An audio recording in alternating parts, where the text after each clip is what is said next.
Hello and welcome everybody to the Octane Collegiate Upper Finals. I am Thousand Eyes here with Happy, and we have a banger 6 games to go here. Top 10 teams going to be moving on to the Grand Finals. Yeah, so for those of you who aren't 100% familiar, into the Octane Collegiate playoffs it's the upper semis like she had said.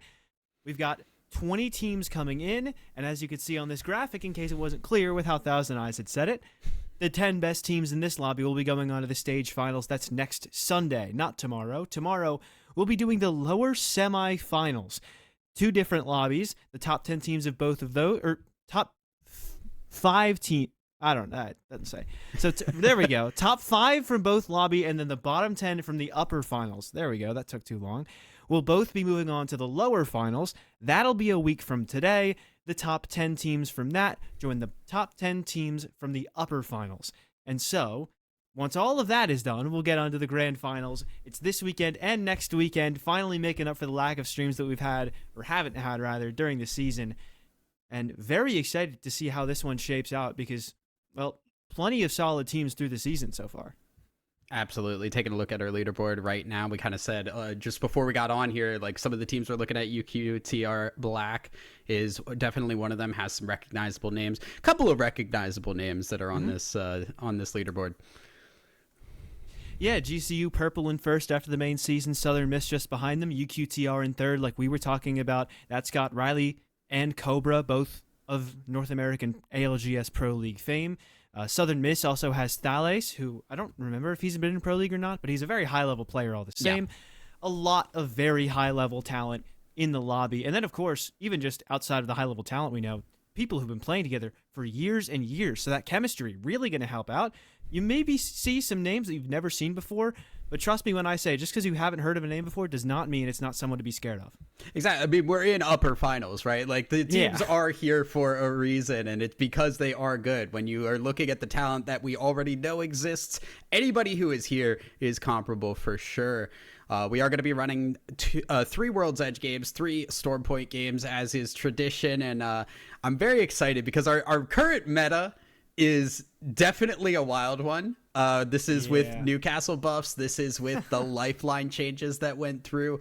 There's a lot of survivability currently in the game, and I think it makes it very fun to watch from a competitive standpoint.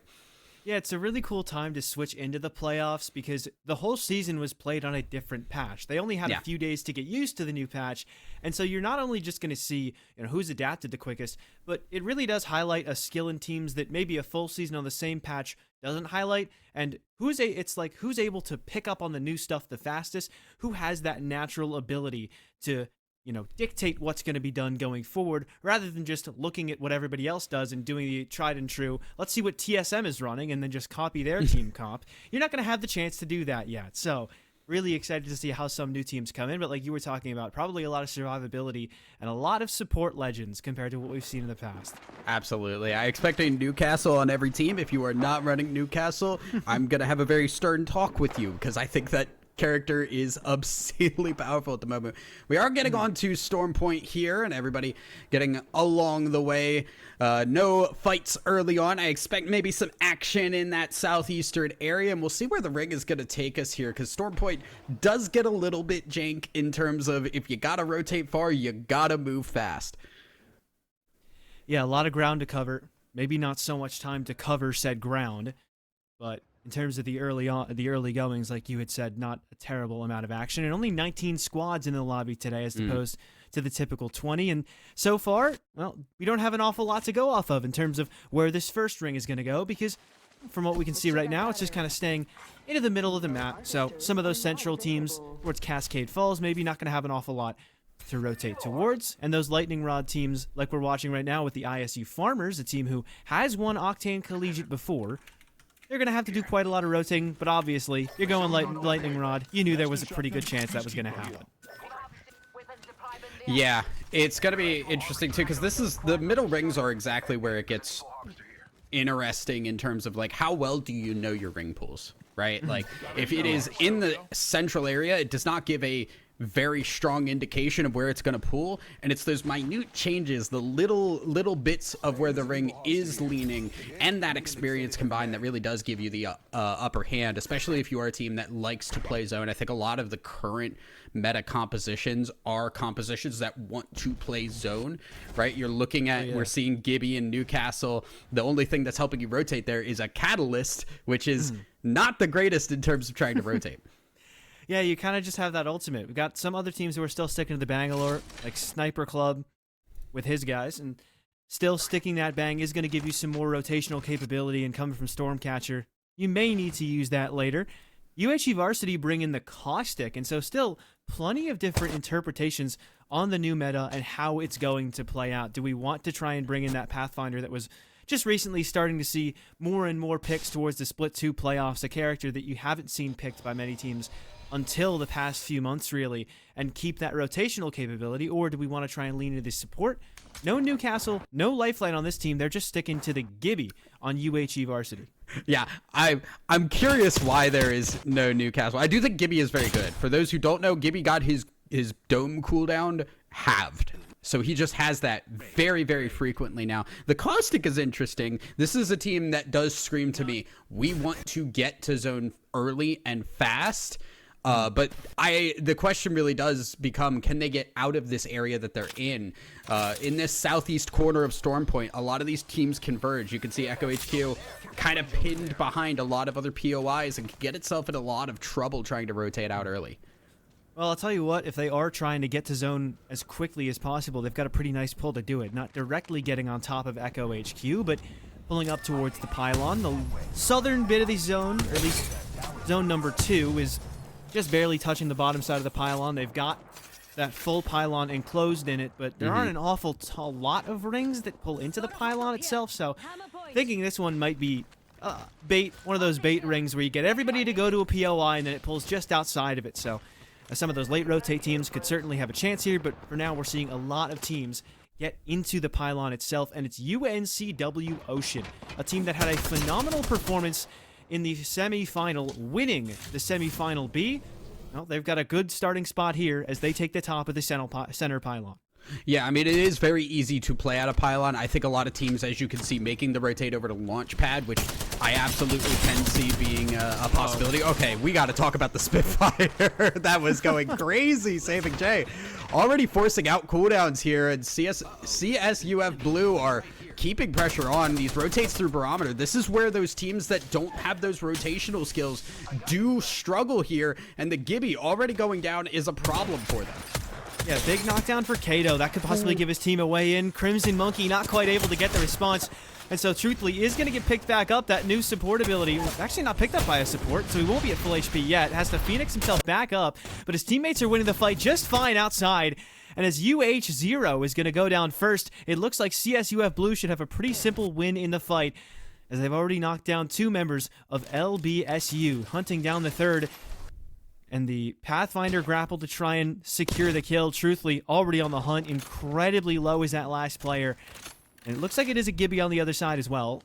But for now, he's just trying to escape to the south side of Barrow, see where he can get to. He's on Flesh, so close to death, but I don't know if they're going to get him quite yet. Saving Jay, still chasing that pursuit.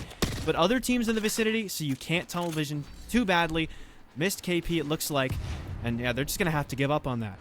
Yeah, you can't chase too hard. You're going to end up like the team you just took out moving into Barometer. Yeah. Like we said, everything outside of Barometer going in through that open air is so dangerous, especially when you don't have things like a Valk or a Catalyst wall or even the bag smoke there.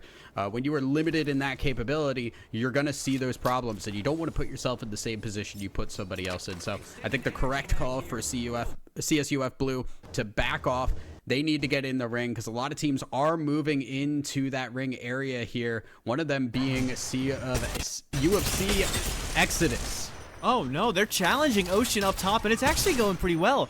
2 cracks under both the Gibby and the Newcastle, and that team on the back foot, that composition, going to be relatively comfortable turtling up. They need to get those heals off, though, because Exodus are closing the gap immediately. Catwall on the door, not going to help out so much, but a good opener for Slasher. And now, everybody has to fall back. Question mark.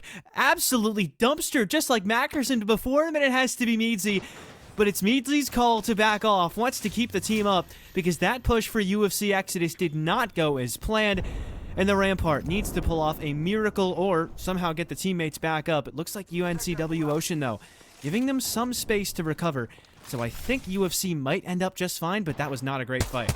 I mean, it is worth mentioning that anybody can craft banners at this point, and you get that revive beacon alongside it. So it is just fine to dip, stay alive, keep yourself up in the up to get your team back into it and take the loss. So good moves to just get out of there by Meadsy. Does mean that is going to be an alarm bell for a lot of other teams to just start moving in, and trying to find that space to get a revive off is very difficult. Well, it doesn't look like anyone's gone down there. GCU Purple trying to find some shots towards the outer end of the ring. So if it does keep pulling in this direction, they could be in a good spot for the late game.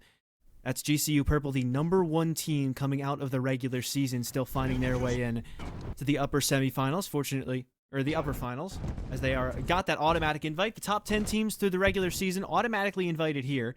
It was the top 5 teams from both the semis to get the remaining 10 spots in this upper semi. But GCU Purple already putting the hurt on a team behind a Newcastle wall. Yeah, I mean, this is what Newcastle can do for you here. You let you play spaces that would not exist otherwise. And when you add the Gibby in, it's just a lot of defensive measures here. GCU Purple, they're putting a lot of pressure on here, but you can see they just can't get through to a point where they're capable of making the push. It is going to be them disengaging. A lot of safe play will exist when these compositions are in play, and it's for exactly this kind of reason. That's Tamu Maroon, one of the more iconic, bigger names in the scene. And they are on the wrong side of the assault from GCU. And then they're also on the wrong side of a Rampart, Sheila. As Fiddle Dude cracked. Pear going to get cracked as well. It's really only Zwifty who's safe. He's got to try and play forward and hold back that assault from the other side. But they're being held here by GCU as well. So they have to try and go for a fight. Because if they fade away, they may not be safe. But fortunately, the mobile shield back up. And it doesn't look like anybody's on the river just yet. But this spot, I don't think this is a permanent spot you can play. They are just healing back up to try and get to the next spot they possibly can. Now behind the truck to maybe find some safety. And they look like they might get away just fine. And Nitfen and company, the only team that's really that close to Tamu. But GCU Purple now taking the choke, so it looks like Tamu are relatively safe for the time being, at least unless GCU get aggressive. Yeah, unfortunately, Tamu do not have that Pathfinder ult to just zip their way out of there. That is a big determining factor on how easily they can get out of this scenario. It does mean they just got to walk their way over. They will have a couple of cooldowns back here. The Newcastle shield does not break anymore, so you just can use that as cover as you're running away. Gibby Dome also just very, very potent as well. You can use that for just your own disengages, so it does allow them to get out of this situation, but the question does become, where do they go? Because a lot of these teams have already locked themselves into spots. You're going to have to challenge people if you want to stay in this game. We almost saw a challenge go well into UNCW Ocean earlier, though, so who's to say it couldn't happen? That was UFC Exodus just a couple of minutes ago. UNCW Ocean, though, still holding down the fort on the top of Pylon, so could definitely see some of these challenges work out. Tamu going to have to figure out where they'd like to challenge and when. That is, if it even continues to pull this way. There's a chance it could pull back the other direction. Only 7 seconds from the next ring coming in. Ooh. And this one seems to be close to touching on the bottom side. So, okay. I'm going to trust you. Pylon. I don't think there is enough in Launchpad. Ooh. Okay, it's going in between. So it is leaning a little bit. This might go towards that hill, towards those buildings that Anteater is at right now. Does go a little bit more wide, and this does mean all of these teams in Pylon are going to have to filter their way over. And look at that choke point on the eastern side of that minimap. It is really tight. It is really difficult for all these teams to move. Some of these teams need to move early, because if everybody goes at the same time, it is going to be a free-for-all.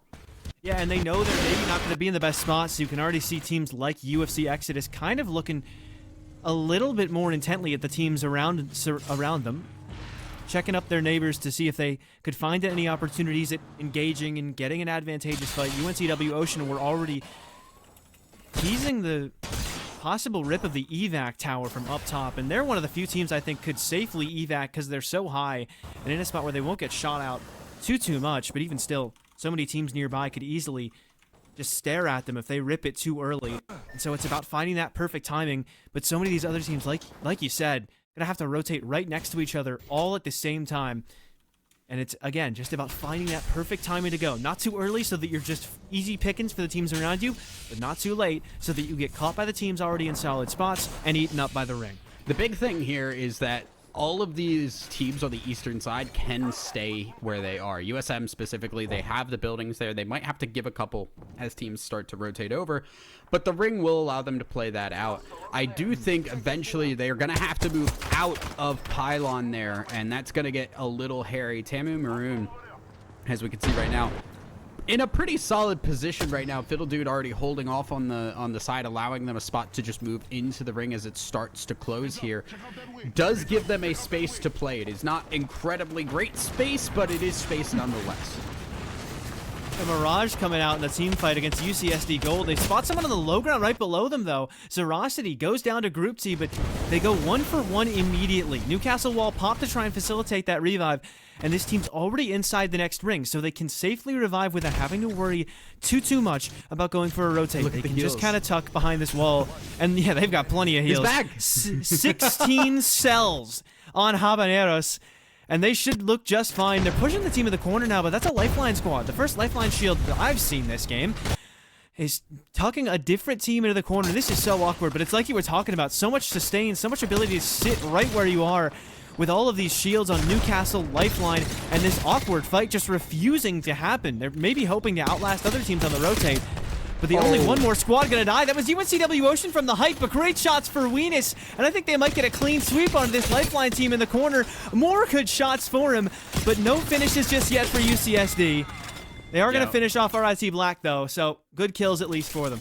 Need to get some energy ammo to Weenus there. He's running low on that, but really good pressure as they finish that fight to just turn around, look at the teams that are in the distance, and fire shots to make sure they don't get pushed while they finish that off. Look at the amount of teams that are going to have to move here. Everybody kind of stayed in Pylon. We didn't get that big exodus of teams, but that is going to have to change real fast because this is going into that middle of nowhere area over by Launchpad. The only finger that is in there is that middle one for Launchpad, and that means a lot of teams are just going to be funneling in there. As you can see right now, UCSD are just keeping pressure on as they move over. They have this Pathfinder zip too. They can just make their way in pretty safely. Yeah, the ring literally just pulling right on top of the ever so iconic Peninsula. Shout out to all the Nicewig fans in chat, but it's just pulling right outside of Launchpad. UCSD looking for their rotate. They might be able to get behind a rock, but I'll tell you what, when the teams from this choke move up, this is not a safe spot to play. And it's not a safe spot to play right now. Fiddle Dude with a knockdown on a Weenus. UCSD need to facilitate that res immediately. Zerosity trying to cover with the Mastiff as best as he can, and they do manage to get Weenus back on the board. The health regen coming out is Zerosity trying to take a fight as best as he can, but Pyro wins the one with the Eva. But these reses keep coming through. They need to start to push this initiative, the team on the other side, and they will. Zerosity knocked back down. Habaneros is cracked. It has to be Weenus in the 1 versus 3. Gets one knockdown, but it's not going to be enough. TMU Bold wipe out UCSD. Yeah, now they're going to go for the revive themselves. They do have a Gibby ult coming in on their location, so they're going to have to move very fast. Actually, doesn't get the revive, and that might be a bit of a cincher there if the team decides to move in. They're going to get Nipfem back up. Gibby shield does come down. And again, just look at the healing. All you have to do is hit a shield bat while you get passively healed up. It gets you back in the fight so fast. In another meta, these teams would be dead. But this current meta allows you to just get back into the fight very, very fast. Aegis with a little bit of a rat, but it's ISU Farmers. Again, reigning champs of seasons previous, but Kamal is going to go down first off. Not a great fight, and it won't get too much better. Is Krupti alive alone? He's not playing a support legend, so he won't be able to get an easy res off on one of his teammates, and he just has to watch the Newcastle on the other side get a res, and there's basically nothing he can do about it. Ring around the rosy up against the resing Newcastle. KQ left on 1 health, but health all the same, and so you know how that's going to go. With a Newcastle in the lineup, the whole team gonna get back up just fine. Yeah, and these shotguns are so crucial with all of the shields that exist. It's about peeking at the right time, landing the shots with the shotgun, and getting back behind the shields again. When shield metas exist, it is because it facilitates shotguns so much more. And when you whip those shots, you become very vulnerable in that scenario. So these teams that are whiffing those shotgun shells are gonna struggle more and more as time goes on. Nice. Also, you could just peek around the side of the corner there and take out somebody with the scout. Yeah, nice shots for Anteater. As this GCU purple team, they have been here for ages. They were here earlier. I think they abandoned the spot for a bit, but they knew they could get it back just fine. Once they moved away from the choke point, once they saw this was where the ring was going to pull, and they might be in the best spot, because the Peninsula, not necessarily super easy to play off of. Only a little bit of cover, and for now, still exposed to a lot of surrounding teams. Saving Jay's just been ripped apart. It's Pyro with a great set of shots with the Hemlock. Another down for Pear, and CSUF just cannot find a safe place to play, and they'll go down in 4th place. 3 squads remaining. Team U Bold, one of them really struggling with the ring, and they've got their backs against the wall. Newcastle World's going to come down on the other side. KQ going to go for the save here, try to get the teammate back up. I'm surprised they had the gold knock on anybody else, but it didn't matter. GCU Purple takes them out, and we're down to 2.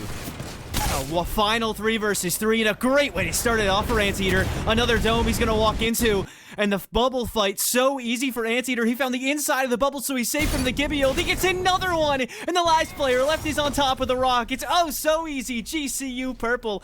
The ring practically pulled right on top of them. All they had to do was wait, and they take the opportunities with perfection. Number 1 team after the end of the regular season is on top of the leaderboard after the first game of the upper final. Yeah, I do think GCU Purple got a little bit of luck there, but also the skill to be able to pull out that win. Like we said, the shotgun shots were so crucial. Cooldown management is so critical in this current meta, and when you are a team that has that experience and has that like game knowledge to be able to pull that off, you're seeing the success from that. GCU Purple get a really, really big win. I think a lot of teams also got baited really hard on that ring. The ring looked like it was going to go to Pylon. A lot of the teams thought it would go to Pylon, and then it pulled over to the east by Launchpad, and a lot of teams caught off guard by that, caught in the rotate into that choke, and it cost them a lot to get over there. It really did, and I think it's kind of a funny story to tell at the end when we saw GCU Purple there towards ring 1 or 2 when we weren't 100% sure where it was going to pull.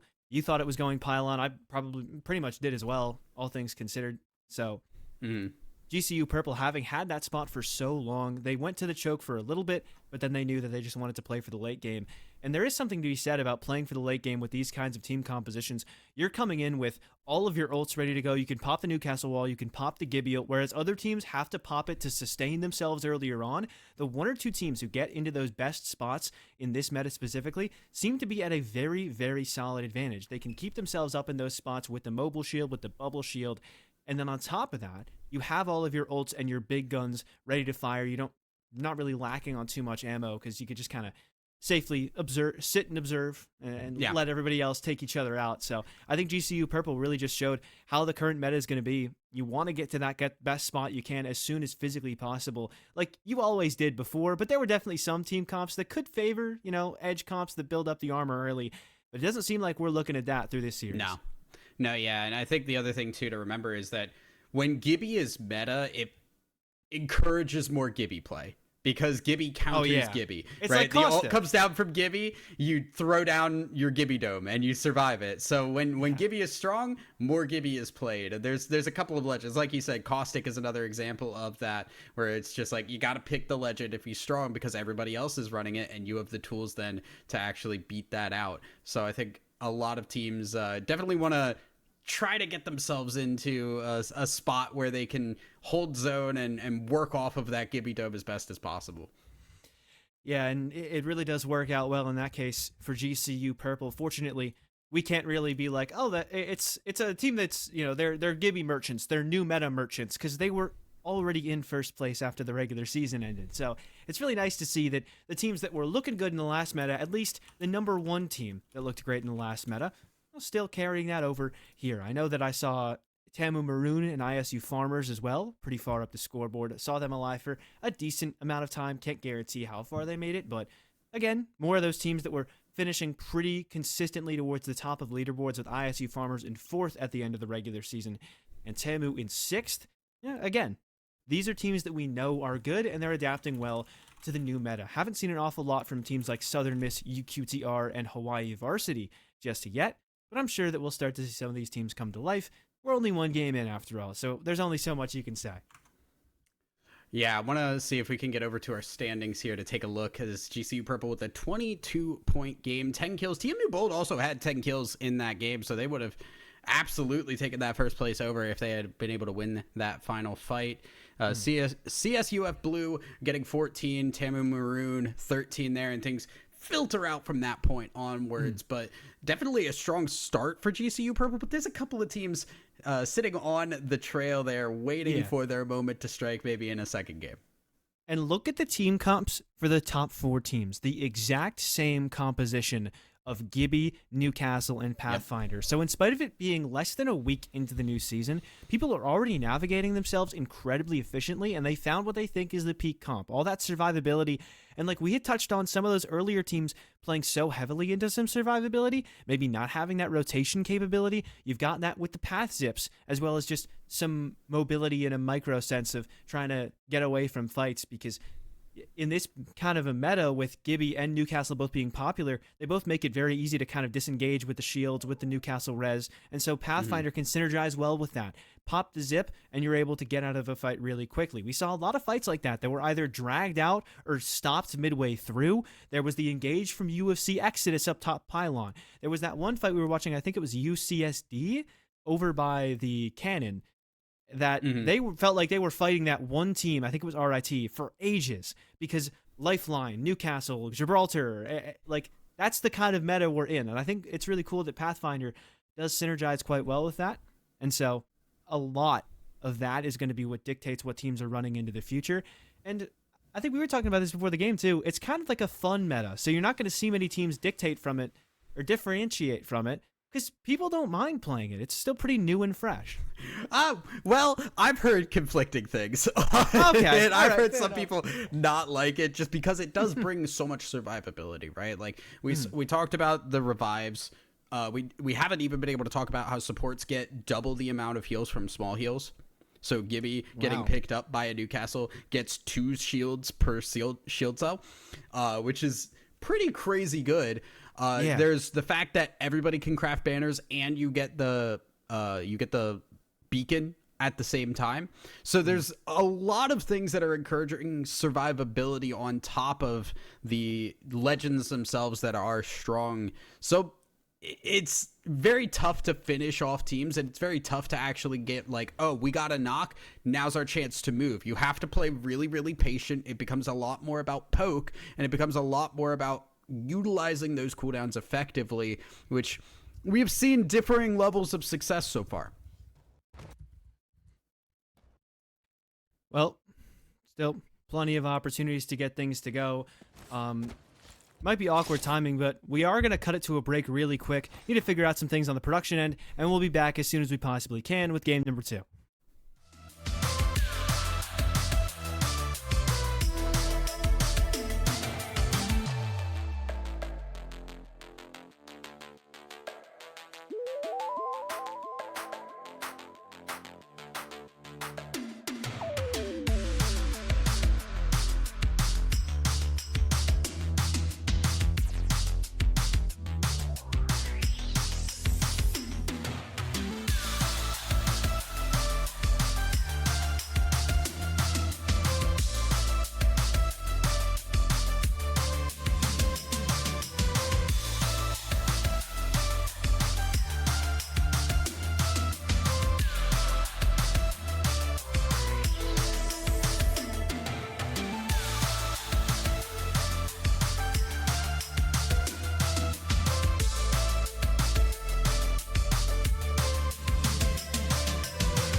And welcome back, everybody. We are still working through our technical issues, but thank you guys for the patience. We are getting into this game. We have 13 squads left. Round 3 is closing. Checking in with ISU Farmers as they're making a rough rotate into this ring. We'll see if they're going to run into any shenanigans on their way up.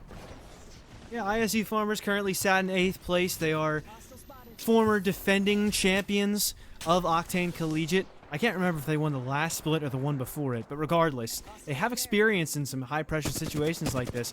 They're going to have to craft Kamal's banner, though. It looks like another team already walking up on their backside. So all that experience and perhaps some comfort in these high-pressure situations going to really need to show itself now. Yeah, I mean, they'll be able to get the banner. They also get the mobile respawn, which helps, but doesn't really help when you get all that and you end up dying, so... Group T is going to go down, and Otter left alone here and wants to grab that Pathfinder banner. You cannot craft that at the same... Actually, no. Could craft that at the same one because Bangalore was not the one that grabbed it. So there's the possibility to craft another banner here, but I don't know if UB Esports are going to let that happen. No, they are right here. They are playing directly on top of the banner, and I don't think it's going to be easy for Otter. He just sat in the corner. I don't even really think he's trying to go for it. Yeah, that's a good call, trying to wait for them to maybe rotate out. You got a full minute. Hopefully sooner in the next minute they will move out, but it's UCSD making a move onto the choke point in the tunnel, and they get 2 kills early. Last one up is Catalyst, so not going to be an easy res, and thus the Mastiffs will close it out. 2 kills for Zerosity and 3 on the whole for the squad. Yeah, but Pookies are coming up, and they are peeking in. They realized this was reset way faster than we were ready for, and that is going to be them backing over to their Newcastle wall again. Really good Mastiff shots there from that fight. It was just all about playing the shotguns well, and did see success there. As Pookie's now getting pressured on the other side, too. They've got to keep their eyes open on both ends. Fortunately, still holding up. It is pulling close to that choke point as well. So really good choice from UCSD to eliminate that team behind them so they could lock in on everybody in front of them and really start to prepare themselves for the rings to come. They're tucking themselves in behind the Newcastle wall and the rock, and so far just trying to catch teams on their rotates. The cat wall is going to try and enable someone to get across the river. Damage dealt through the wall though by Weenus, but nobody getting knocked down. So that Catalyst team seems to have made their rotate just fine. Yeah, one of the teams that is still running that Catalyst and does allow them to make that rotate. Other teams cannot at the moment. So they're going to be able to stay alive. UCSD, though, are in prime position here. GCU Purple not in a bad spot either. I don't think this ring is going to pull over to them, but it does now mean they have control of this edge. And all the teams on the outside here do have to keep an eye open as they walk down this hill. Just really good ability to shoot from that high ground there. And it's KSU Gold, Rect Emporium and the gang, just on the opposite side of UCSD. Damage dealt by Rect Emporium, not quite able to get a finish, but it's TMU Bold who've just gone down there. 2nd place in the first game and 8th place in the second, or at least 2nd place on the leaderboard after this first game. I think they got 3rd overall in terms of placement, but GCU Pookie's taken out as well. Very good game from them and very much necessary as they had a 0-point game in the first one. So GCU Pookie's not quite going to reach the levels of GCU Purple just yet, who are still up and looking for that spot into the top 5. Yeah, I mean, they were pinched between 2 teams. It was a good spot, but a hard spot to hold now. And GCU Purple, I think, again, in prime position to run this one. They've moved from their high ground on the buildings. They're now sitting on these rocks, and those rocks are hard to push, especially when you look at the abilities available on their team comp here.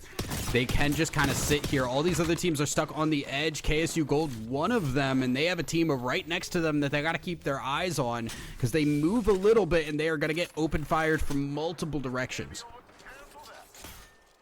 Yeah, that UCSD rotate out, not looking so great. Aegis with a Maggie drill, not quite landing, but still at least showing that we are staring you guys down, and KSU Gold have every advantage as they wait for that push to come forward. They are sat in a very good spot. One of the few teams that, in their current position, is okay for rings to come. Pretty much everybody else in the lobby has to make some kind of a conceded effort to make a rotate forward. But it looks like UCSD, they're going to be, or KSU Gold, they're going to be just fine as UCSD goes for the push. Yeah, I mean, they want to here, but How much can they actually do? Gibby Dome comes out to buy time, but now shots are coming in their direction as well, so cannot actually make that push there. And I want to point out that, you know, team on the other side has the Maggie there, which is really good in the current state of things, right? Like, you think about how many shields exist, had the Gibby Dome, the Newcastle Wall, you can Maggie Dome through all of that. Otter is somehow still alive here, just not getting focused and trying to stay out of line of sight. At some point, we've got to turn around. If there was a seer, this would not exist. Yeah, nope, no seer in the meta, no seers in the lobby at all from what I can tell. Otter trying to make a play now on the backside of the UCSD squad, but still not even really noticed. Conveniently right behind the mobile shield. He's going to get finishes. He'll get his team in the top 4 with 2 kills to show for it. Finished off right after. But ISU Farmers in shambles early end up with a decent game. But on the opposite side, it's UB Esports in an engagement. Yeah, they have another Gibby ult to deal with, and the Maggie drill again. It's just got to keep poking people here. GCU Purple, kind of the benefactors of this. They could just hang out while these two teams poke it out. Another Gibby ult coming down, and the dome just disappeared, so they are just putting the pressure on here, trying to take out one of these teams so they can make it a clean 3v3. The KSU Gold have open shots to take on everybody on that opposite side, and it's not likely they'll get challenged first. However, because of how close they are to the edge, if this fight drags on too much longer, which in this meta pretty much is guaranteed to do so, given all the shields they have, then KSU Gold suddenly in a very awkward spot. If these teams don't eat each other alive, they're both going to converge onto KSU, who actually do make the rotate. So Kennesaw in a decent spot now moving forward, and now we've kind of reached this triangle where everybody is waiting for someone to move first. Yeah, it's kind of just about who has their backs to the wall the most. GCU Purple, look at how much space they're taking right now. They're almost halfway in here. KSU are in the middle of the ring right now, but the problem is they have very little space to move from. Rectemporium going up high here, going to try and get the high ground, as looks like there's UB Esports trying to push in. They're trying to take the issue over to GCU Purple, and it's working out. Yeah, GCU Purple, unfortunately, the team that's getting converged on out of the triangle. But UB Esports, they make a move, and now they're getting stared down by KSU. Damage dealt way too much from Lazy Capo, and now getting scared off from that are KSU, and they're going to lose the first member of this fight. A good trade out comes out for them with GCU Purple, and they're going to sneak into second place, but it won't be the back-to-back. Instead, UB, the benefactors of this second versus third place fight, they come through with a third party and take first place in game number 2. I want to give a lot of credit there to UB for being able to withstand all the pressure that was put on them. They got a Gibby ult, put down their dope, used all their defensive cooldowns for that, and then got GCU Purple's Gibby ult on top of that, which just came right after, and they still held their ground. They didn't go down, and they just bought time, healed back up. By the time there was more aggression coming out to them, they had already got their cooldowns back, and that just gave them the opportunity, while the other two teams were fighting, to just sneak their way up and get their shotgun shots out. Beautifully played by UB. It really was, and they looked like they were on the back foot for a while there. It looked like GCU Purple could maybe make the push. It looked like they were going to get pushed out first by the ring. And KSU Gold were taking all the space actively that they wanted in the middle of the ring, so they didn't really have to worry about their backs. They just had to wait for the other two teams to fight, but that fight never happened. UB did such a good job doing a lot of damage to both KSU on their attempted third party and GCU in the initial fight that it looked like GCU might have wanted to take. And because of all that damage they dealt initially, both of those teams decided not to mess with them.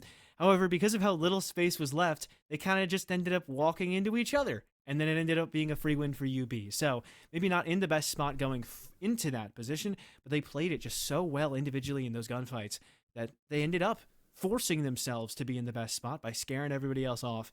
And that was incredibly well played. Yeah, why don't we take a look over here at our standings for our overalls here. GCU Purple still up on top, but TMU Bold starting to close that gap a little bit here. They are just 8 points behind. 22 kills are what's really getting them there. UB Esports with their win, they had 22 points, I believe, from that game. Puts them into third with 26 overall. GCU Purple, though, the consistency is getting them ahead of everybody else.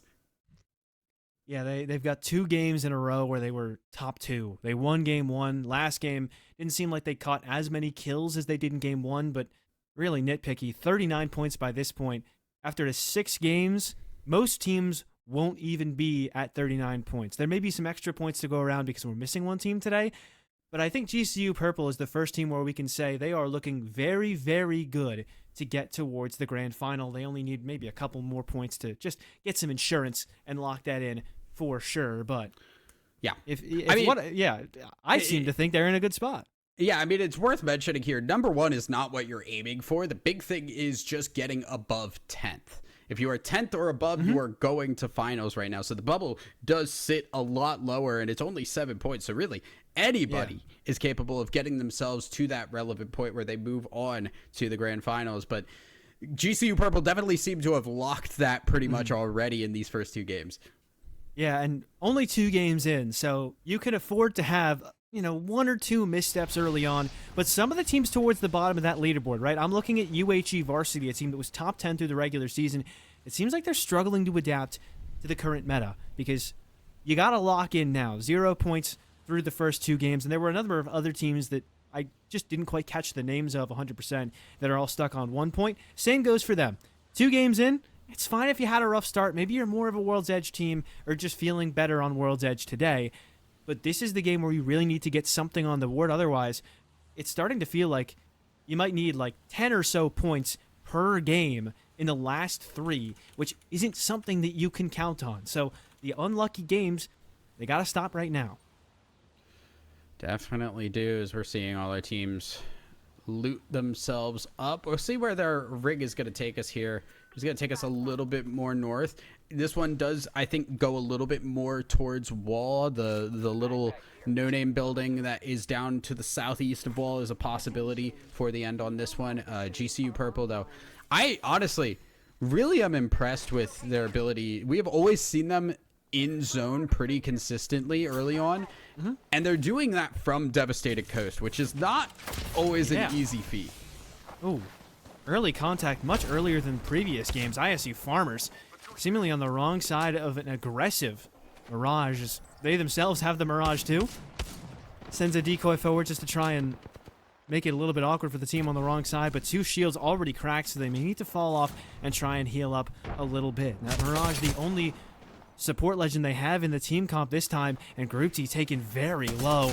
Still cracks being done onto the opposite side, but nobody knocked just yet. Otter gets that first kill though onto Oreo, and I think that's GCU Pookie's on the other side. Actually, no, it's ILST Redbird Black, who've only got Judge left. Both of his teammates down, and ISU Farmers pushing this initiative in the 2 versus 1. The Mirage ult might be enough to get him away, because it's definitely awkward for ISU, but they spotted out which one he is, and the jig is up. ILST Redbird Black in 17th, the first ones to die. I think this is the first time in my 3 years of casting Apex I have ever casted a fight between 2 Mirages. I think that is a first for me. And we're you know happy what? to have you. I absolutely respect it. Not successful there for some of them, but I mean, now we already have a couple of teams off the board here. Does look like our rig is going to take us to that wall area, which a lot of teams are correctly identifying, getting themselves up there. So we'll get a lot of teams in this area, but I don't know if this one is going to end in wall, which means our actual playable space is it's really, really small, and the Newcastle ults become really, really crucial when there are not buildings to play off of. Yeah, I do think, just for the record, that Kamal has been a Mirage 1 trick for a while now. As TMU Bold, they're one of the higher up teams on the leaderboard, and they are already in a rough spot. Nitfin has gone down, and thankful that they can pick up the banners with anybody now. It doesn't just have to be the support legends. They had an extra one on board just in case. But that is 1 extra kill point going over to University of Utah Red, who were in 10th at about this point. So they're staying at just about the median, and looking to excel far above that with a really solid start to this game, getting 1 extra point over pretty much everybody else in the lobby, save for the Farmers. Yeah, gonna make their way into this command center, which is definitely a push out. They know this ring is going to be going back up more towards wall than command center, so they're pushing their way in, looking for fights at this point, but at least trying to get them in now. It's a little risky. You could see it would not turn into a third-party situation as of right now, but I do think that trying to do that right now is very risky because you do not know how many teams are in that vicinity. So not going to take the fight. I think the correct call here, we're looking at Tamu Maroon as well, as they're rotating their way around and trying to keep their eyes open as they do so. UNCW Ocean make their way towards the middle this will be a the fight. map, and yeah, it could definitely become a fight soon. No beacon here, so they're not playing for that. Instead, really only thing nearby is that engagement, and they've spotted them out. A rotate coming up towards the top. UNCW Ocean trying to land some shots from out far. The charge rifle yet to land anything. Just a couple of pot shots on both teams. As one player on each team has lost about 20 to 30 shield off of that slight engagement, but neither one of them, like you were talking about, too inclined to fight yet, because you never know how close that third party is going to be at this point. And in this case, plenty of teams by command already, so certainly would have been third-partied. So smart decision on both parties to not go for that. Yeah, I mean, there's two factors where you don't want to take a fight in a choke point really hard, because you can get third-partied hard on that, and you don't want to take a fight out in the open because there's so many teams that could just turn their eyes over and possibly see you. So I think, yeah, correct call not to take that fight. Lots of teams moving their way into wall. UNCW Ocean are one of them, and the rotate is a little sketch, but they have landed themselves into a pretty solid spot. Wasn't pretty, but they made it there, and even if they hadn't made it fully there, certainly someone on the team could have helped with the revives, given this comp that they and many others are running. Just with the Catalyst over the Pathfinder compared to the typical. We've got Tamu Maroon running that typical comp with the Pathfinder on board. And UB, whether they know it or not, walking up on that Tamu Maroon squad. And I do think they are at least somewhat aware as they sit up behind the rock.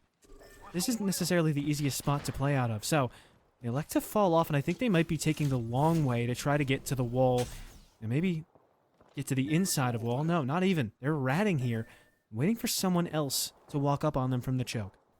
I do like what I'm seeing, how there aren't too many teams actually taking wall itself as a place to hold, because I think all the teams that are getting to zone early recognize that's not where this ring is actually going to take us. We might see USM above there maybe try to take one, just because that's the direction they came from.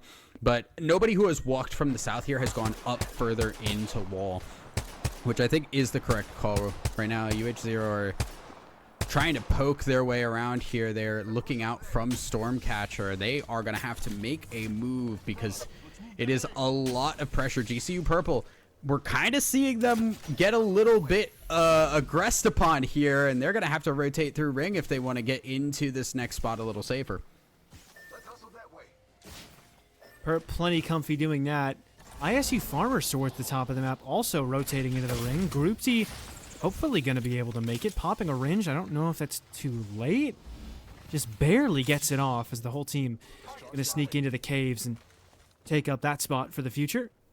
But a lot of high-up teams, GCU Purple, TMU Bold, ISU Farmers, not necessarily in the greatest spots early on, with long rotates up ahead of them, some of them even having to go through the ring. Meanwhile, contrast that with Tamu Maroon.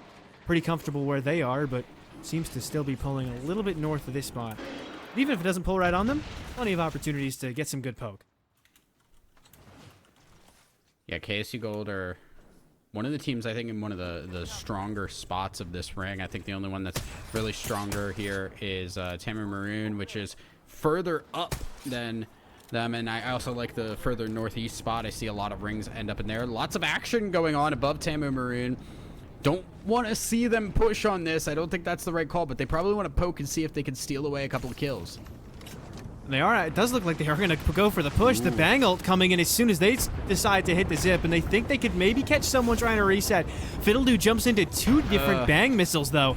Has to pop the shield really early. Zwifty also going to get cracked, so the shield that needs to come through. The Maggie doing big damage to these guys, and it looks like maybe you were right. This is not the push to go for, and Tamu Maroon seemingly deciding the same, although they elect not to fall off. Instead, they're not going to zip back.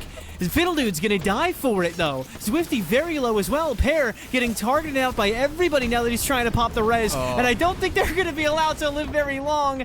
This many explosives in one position certainly going to mean doom, and the University of Southern Miss get 3 more kills. Yeah, and that's exactly why I didn't want to see teams push on that, because as soon as you do, you have a team behind you directly there. They are going to pull the trigger on following you up on that and aggress upon you. Now you are the team that is caught in that. Southern Miss also starting to lose people as they moved into wall. I don't think expected teams to be in this area, and they are paying the price heavily for it. Too much action going on at the moment. Not even totally. 19 teams coming in, 16 teams now. We've just been catching all the action that's been happening. So, Southern Miss, with only Thales left alive, Viz and Ozen knocked down, but not as many teams in the wall as they may have initially first thought. Might have a chance to get the res off, but no. B and KQ able to take 1 kill each, and those finishes going to mean that not only are Southern Miss in a bad spot, but a couple of extra kill points going to some various squads across the lobby as everybody ready for that ring to pull all the way up by the wall. There are a lot of teams up here.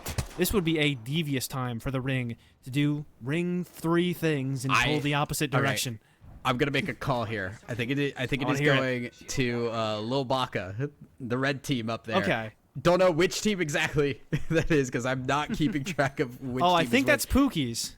No, you're correct. You're correct. That is Pookie's. So I'm calling it going over to Pookie's based on what I've seen so far from this ring. Command Center is going to get very sketch here because UHE Varsity, not only are they in the middle of a fight right now, but this choke point out of Command Center is so harsh, and RIT Black are going to have to fight their way out of it if they want to get any further in this game. And surely they do. RIT Black, one of the lower teams on the leaderboard. Stuck in 14th right now, only 1 point through the first 2. At least they've secured 1 extra point by way of placing relatively high. Actually, I didn't have my standings updated. They're actually still on 1 point. Never mind. So, 2 points now for RIT Black, but certainly going to want more than that.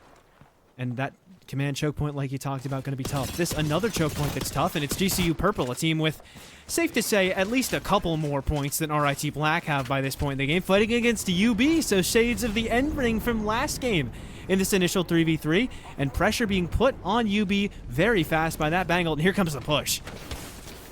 Oh yeah, UB are looking here, currently losing some shields, and does not look very good for their opponents, because that triple take also not landing, but does get the knock finally. Revive not going to be enough, and I think this should be UB getting a pretty solid victory. I think the Newcastle res might have been popped somewhere. Either that or the last player alive just managed to get away. I think it was that Newcastle res, and they didn't get targeted down. They tried to finish off that last member, and so as a result, Nevon and Demigod are both going to get away, at least for now. Wait, they've just timing that so that everyone took the zip. And so GCU Purple's still up here. The Pookies aren't going to let that happen, though. Taking down their sister team, but they actually want to fall off of it because it's only 2 minutes rather, until that next ring comes through. GCU Pookies and GCU Purple have found themselves in a really rough spot and a great knockdown on a Lobaka. Oh, and that is so unfortunate there. Again, it's just a little bit of over-aggression. When you see teams fighting, the instinct is to push, because in previous metas, that was exactly the right call. But now, with how teams can reset, with how long it takes for teams to die, it is really difficult to make that push on top of the amount of poke that can come out in these open areas. GCU Purple not stuck in an open area anymore. Did they just walk into a mobile respawn beacon that just so happened to be there?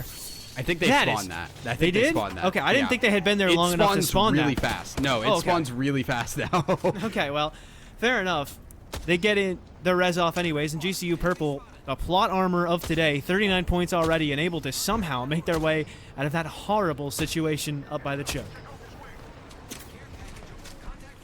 UB are moving forward here. Rig at their back, and they're able to get themselves in, but not a lot of cover to work with. This is what's really sketchy about some of these rings here, is if you are not in one of those wall buildings, it is open air and you have rocks. That's why I said the Newcastle ult is so important, because it creates that cover where there really isn't any in this section of the map. They need loot. UB working with an Iron Sights triple take, not too much heals. You look at Quox has got, well, this is a different team, but still, a lot of these teams may be in need of some loot, as the very low heals on a lot of different members across the lobby. UH0 certainly look to be just fine. Ooh! And nice shots from Shake to somehow knock down Will Lin. And they managed to get the finish there, but there's another Gibby pushing them up. This comes the third party, and UH0, they're on top of that as well. Double knockdown into Anteater and company, and it's got to be the last player alive. The Newcastle can't find the res, but it's another team entirely. That's actually, never mind, they didn't quite get the finish, so it has to be Art Love Neko in the 1 versus 1. It looks like, but no, it is a third party, and RIT Black are going to clean up everybody on top of the rocks. And that's RIT Black, who was coming from Command Center so long ago. They didn't get pinched on their way out. They were the last team to move in, and when those fights started happening, an easy third party for them to fling in on.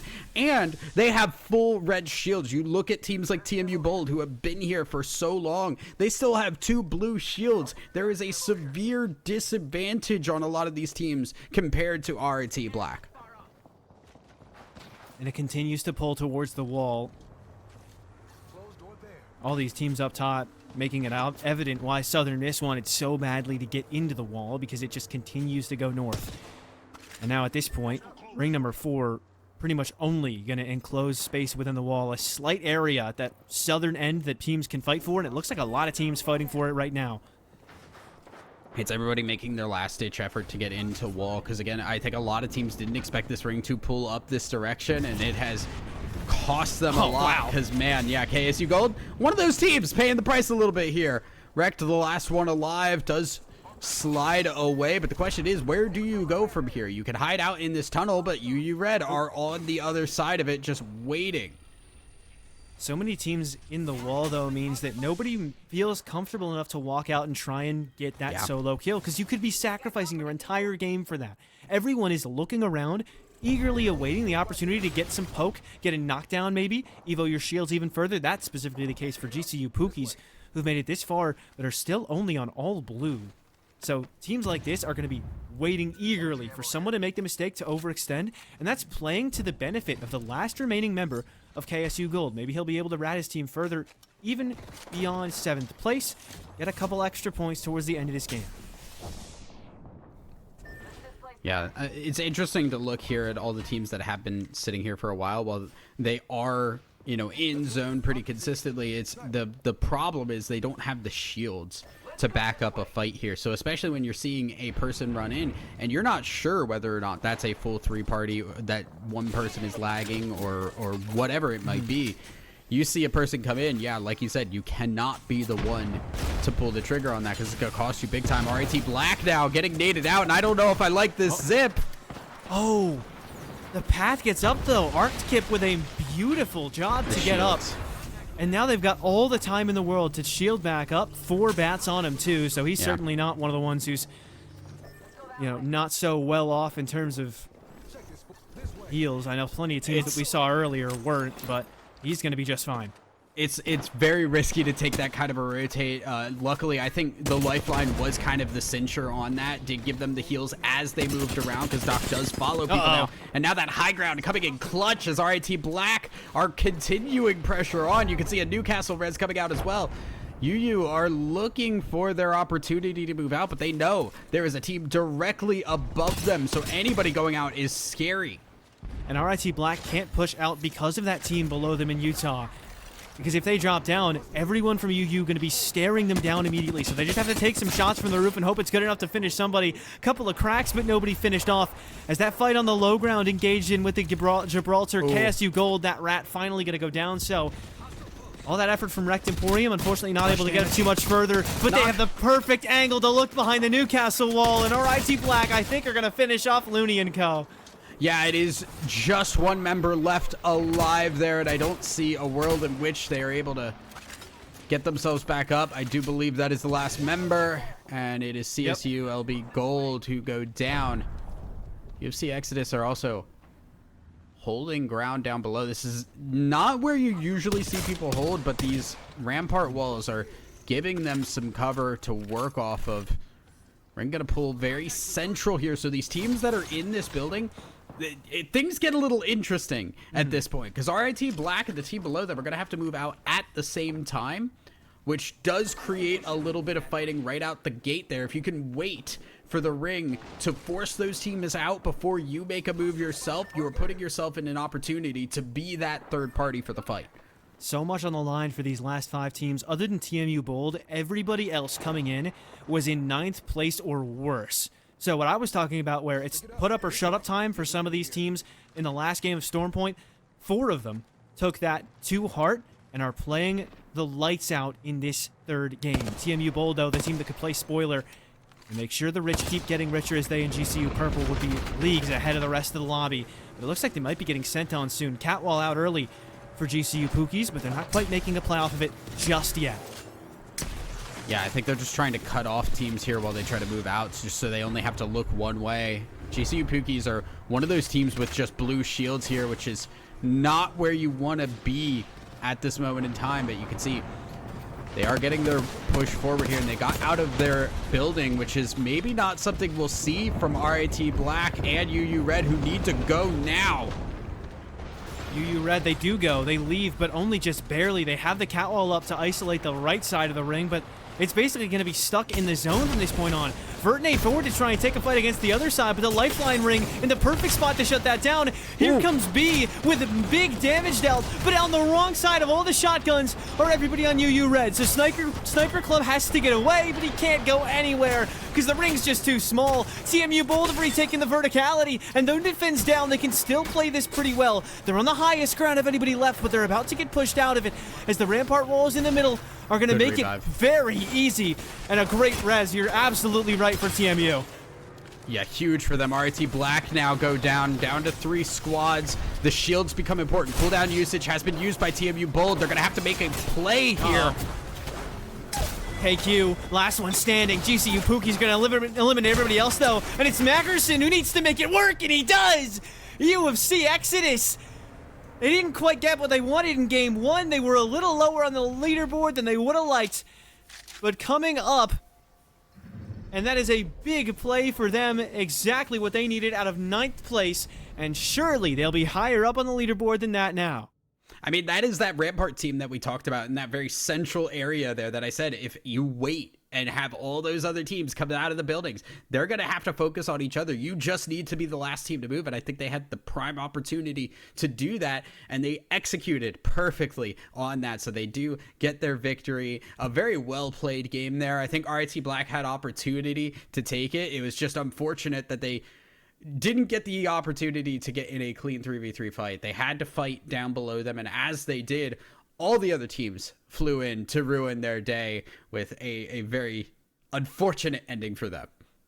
Yeah, and I'll tell you what, haven't fully dissected the scoreboard yet, but that game was exactly what so much of that lobby needed. We've really bolstered the bottom side of the lobby and made it so that it's not just 1 or 2 teams running away with everything. Both GCU Purple and TMU Bold are pretty handedly above the rest of the pack for now. But it's getting a lot closer just at around 10, which may seem like kind of like a lame lobby in theory. But again, remember, top 10 teams from today move on. So that competition, that heated competition towards 10th place, I don't know about you, but that's exactly what I'm looking for, because that's going to make today even more exciting with those storylines as we get later and later on into World's Edge. Yeah, why don't we take a look at who is near the bubble here as we get to halftime here. It is UU Red, who are just over 10th place there.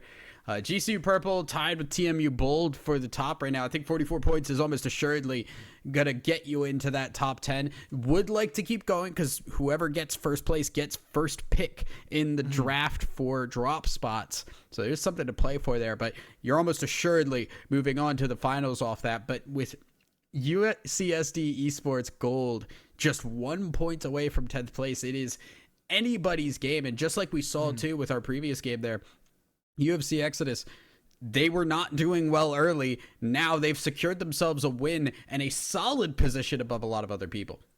Yeah, from 17th to 8th, there's only a 9-point difference. Or 17th to 8th, there's actually only an 8-point difference. I'm mistaken. Even closer than I had thought.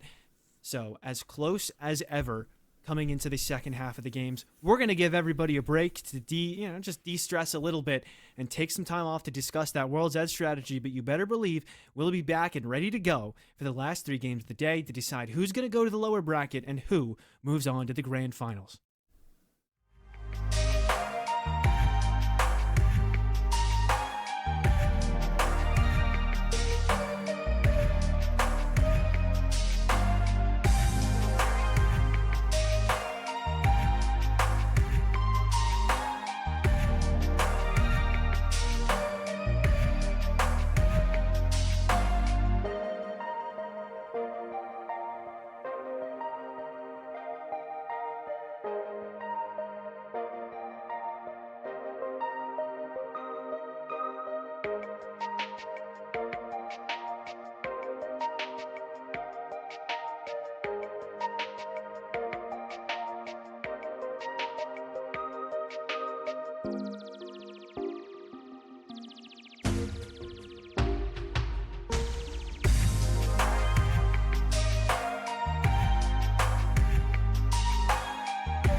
All right, welcome back, everybody. We're getting into our fourth game of the night. We moved over to World's Edge. Again, do not seem to have really any contests on the drop here. A couple of teams are close by, but we are getting underway and very interested to see where things go from here because we've had a lot of open air in Storm Point. I want to see if we get any of these Skyhook fragment endings where we can get a lot of buildings that exist in these maps.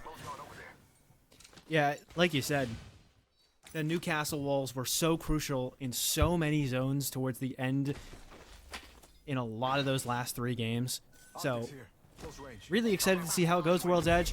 Like you had mentioned, more dense a little bit, a lot more buildings that maybe you'll end up having to play around. And from the looks of it, very early, from what I can see from the bottom right corner of that ring, it looks like it might be like a Skyhook pull. Let's go. It does seem like it. Now, you're going to get what you wanted with the building play. And a lot of teams are going to get what they want with a spot in ring because there are so many places that you can play from inside a Skyhook. Absolutely, yeah. I mean, that's what I really love about these Skyhook zones is just you get so many teams that can exist within it, right? We talk a lot of times about like when a ring moves, how many teams can actually live inside that ring, and usually in the late game it's pretty small, but when you have these buildings to play from, it's a lot of extra space that exists where you're just not at risk. So I love to see these Skyhook zones, and especially to see how these teams that have these support legends that have the extra heals like a lifeline or have the shields from the Newcastle or the Gibby to just buy as much time as possible. I want to see so many teams in the Skyhook area. Well, GCU Purple seem to want to take a fight for the moment, crack onto an enemy Pathfinder so they can enable themselves to get that shield Evo, the extra 350 on the board, and they're actually going to hit blue, or at least one of them is going to hit blue off of that. So good decision. UCSD on the boat, already at blue fully across the entire team, so they're perfectly content to let that slide. Now they just want to team up, make sure they don't get caught isolated. And wise to do so. Just scan the survey beacon and figure out who's nearby, because it doesn't seem like they have that forward ring info, but looking at where everybody else is rotating, you could maybe decide, oh, what's open, what's not, and where does it look like everyone else is going, and then we can try and figure out where the ring's going to pull from there. Yeah. It does have to feel a little scary to scan that and see 12 enemies scanned. Like that activates an alarm sense in me, like a panic response. But it is okay. You can see not anybody within firing range here. Everybody's already making the rotate. The nice thing about the Skyhook rings as well is that they are very clear that they are going to Skyhook. Nobody is unexpecting it. As now we're seeing bold get very bold, and they are trading 1-for-1 though. Yeah, they're pretty much good in terms of points on the day. They're at 44. And that doesn't mean they don't want more. ISU Farmers on the wrong end of that fight. Group D knocked down, and they themselves don't have the Newcastle or a Gibraltar to try and get the teammate up. The invisible res with the Mirage is going to have to be good enough, so seems to do the job for now, but Otter's just been pushed heavy in the meantime. Group D getting his health regened by that Mirage passive with the res, but it's not going to be enough to keep him up for too much longer as both of his teammates have fallen in TMU. Continue the chase, that pursuit from Pyro, trying to find that last member, but it looks like they're actually getting thirded in here, and so Pyro a little bit more cautious than he was just before. Yeah. Keeping their eyes open here as Tamu Maroon are looking in their direction, but I don't think they want to take this fight here. It's very early, very risky to take these 3v3s, especially in such a heavy choke point where you can expect a lot of these southeastern teams to want to rotate through this way. As you can see, so many of these southeast teams already in Geyser. You don't want to stick around here and risk your whole game this early into it, so you just back away, go for a different rotate, and try to move elsewhere here, especially knowing how far you got to go up to Skyhook. Okay, I see you think they've spotted a team inside the building. Could get sticky here in just a moment. With Aegis waiting, the Maggie Qs make it so that you can put some pressure on players inside of buildings like that, but it's a pretty vast one, so it's not quite like a mobile shield or a Gibraltar shield where you can throw a Q and it'll probably hit someone. In this case, not that easy. UH0, though, kind of ratting out just around the corner. KSU will elect to fall off, and a sigh of relief for University of Hawaii 0 as Art Love Neko and the gang will live just a little bit longer. Yeah, already teams clamoring for position here. I'm interested to see where this goes because with so many teams in these buildings, what the real thing to keep an eye on is resources, right? If you are using a lot of bullets, you can see the Sentinels coming out, the Mastiffs as well. You're looking at guns that don't use a lot of ammo when they try to poke people. I think that's exactly what you want in these areas because if you run out of bullets, you are in big trouble. The other thing to keep in mind is shields and heals. As you are using them, they really start to run low, and there's no Loba to grab more. Their lifeline teams will be very crucial here if we have any.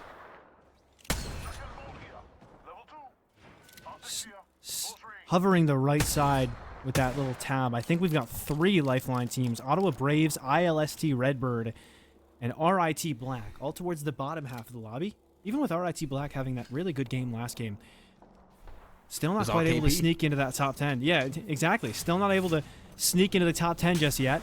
It's just like we were talking about. One more of those solid games, and you will be able to sneak above the guys ahead of you because 16 points for 8th place, 8 points for 17th place. It's really just Hawaii Varsity and ILST that feel like they're kind of on the outside looking in for sure. Nice shot. Actually, it was a finish, but even still, nice headshot to close out Habaneros' game really early. And UNCW Ocean, not the benefactors of the KP off of that, but a nice damage dealt all the same. Oh, yeah, they're getting a little bit of pressure from the other side. This will continue to happen, so you don't panic here, but you do have to keep, again, an eye on those resources. GCU Purple now getting their way into Skyhook themselves. We'll grab a building and take things from there. I kind of want to see how some of these late teams do rotate in because that's when it becomes really scary to come into Skyhook if there's already so many teams inside buildings and you're trying to move into those choke points. It's all of a sudden, oh, you got a lot of eyes looking in your direction, and that can be so scary as teams move in. Tango near me. Well, sorry, my mic just fell over. But oh, that's an important thing to have. You might want to keep that one standing. We're good. We're good. All good. CSUF just starting to make the push up top towards one building. So many buildings to choose from in Skyhook, and they choose one that just so happens to be occupied already. And it looked like they wanted to eagerly take that fight, but UU Red doing a good job just keeping them at bay a little bit on the wrong side of the staircase. And now CSUF looking a little confused, not sure where they want to push in. They have the building on their left to take. They could play off of that diner, but don't seem super inclined to do it at the moment. And it doesn't look like the ring is going to keep pulling this far back. They want UU's building specifically. They're not going to get what they want, though, so they'll have to just peacefully coexist next door to one another. I hope that the ring can do them a favor. Nah. Sometimes you're not a fan of your neighbors. Yeah. Would like to take their house by force. Happens to the best of us. Yeah. Gonna see Ottawa Braves move in here as they move in. This is one of our lifeline teams also running the Bloodhound, which makes me personally happy as a Bloodhound player. Don't think it's good, but I do like to see it.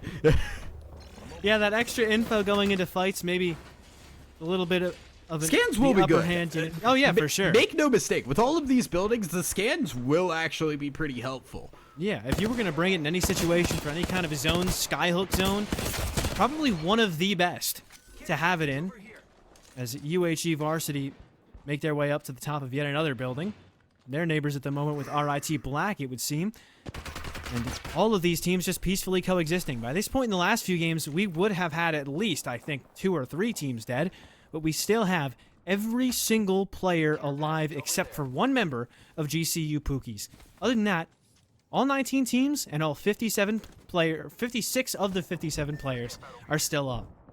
Yeah, and this is going to continue for a bit here unless there's like anything crazy. And what's interesting about it too is it becomes a chain reaction when stuff starts to happen. A team goes down. Oh. A lot of other teams might try to go for a fight here unless they're really isolated. UU Red in the middle of one right now. Kamal with the first one to die in that engagement. UU very happy with how that started in ISU. Obviously not. They were on the wrong end of a fight earlier, but it looks like Group D was able to get the team back up. They'll have to re-res Kamal again, though, and given 19 teams alive, the ring continuing to close in on Skyhook, and they're all the way in the back. Highly unlikely that they managed to get that res off. Instead, they're going to have to look for the kill opportunities that they can find, but they found one onto Crimson Monkey. Down goes Otter right after to make it still a disadvantage for Group D, but he wants to try and play off the traitor. At the very least, get the respawn beacon. He does manage to get that. The Bangold making it awkward, but he has tucked himself into a corner just enough to keep himself up for now. And it looks like his other teammate in an easier to recover spot in terms of the banner, so ISU might just find that full res somehow for the second time this game. I mean, there's one right in front of them. Can't really go for it, unfortunately, but it definitely is tempting. Group D gonna get out. Ooh, just barely stays alive here. And this is where things are very scary for ISU farmers, because can they get to the revive beacon without all the pressure, all the eyes coming into them? Or is it going to be a sketch situation? Team U Bold getting a victory here as CSUF Blue. Too many letters going on. Yeah. CSUF Blue do go down.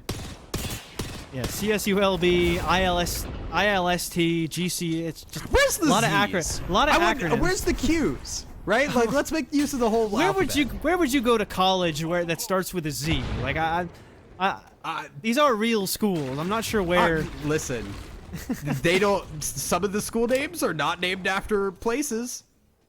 That's true. This is true. But it looks like that full res was found for Group T. So again, ISU Farmers able to get the whole team up after being left on just one player alive, and I think it's been Group T both times now to get his full team back on the board. So really happy that either the crafting. Yeah, that was probably what they did the first time, no longer exclusive to the support legends, or happy that he picked up Octane so was able to escape even faster. But now, problem is, ISU Farmers don't seem to have a firm place to play. They're kind of just scattered about this open area and waiting for someone to give them a chance at a kill. ISU are really just always in the thick of it, unfortunately, here. I have to commend their ability to stay alive, but I'm not sure how much longer that's going to stick around for them. Group T, it does go down, and that's a little scary because that's the member you've had alive for most of this. GCU Pookies are keeping the pressure on as the ring will close. We are in ring 4 right now, and the ring is going to continue to move into the central area here of Skyhook. Yeah, this is surrounded on all fronts by buildings. Got like somehow still as many as maybe 8 buildings left in the 4th ring, which there are a few places on the map it can pull for that to be the case. If teams are willing to coexist on different floors to one another, we could see more than 8 teams alive later on. Probably will, but going to see less than 16 as UNCW Ocean gets pushed into. And it looks like GCU Purple just a little bit too late, but not too late to try and come for the third party. They get to the top of the staircase, and Nevin just gets rolled the instant he shows up. Sheila with the finish, and GCU Purple overextend just a little bit too much into the worst team comp to walk into. But I think the team at the top of the staircase is taking a different fight. Doesn't matter, though, because GCU Purple engaging with everybody nearby. Anteater walks outside the building and is somehow able to get back in, and even Demigod with a kill out of that situation. I don't even know how GCU Purple made that happen. Anteater just ran around in a circle and suddenly somebody was dead. Yeah. Just completely lost control of the situation. ILST, they do have the crypto, so recovering the banner is really not that big a deal. Gonna use it for some scouting at the moment here. We'll scan the survey beacon, see who is around. I'm gonna go for the revive nose. They are safe to do so, and I'm sure we'll grab the lifeline beacon as well. Now the trouble for the rest of the teams who picked the wrong buildings is how do we manage to get into the ring? Southern Miss looking for the zip into the second floor. That building that a team is already occupying on the 4th floor. It is scary, you're right, but so many teams fighting one another that they get by pretty much unscathed once they start taking the zip line.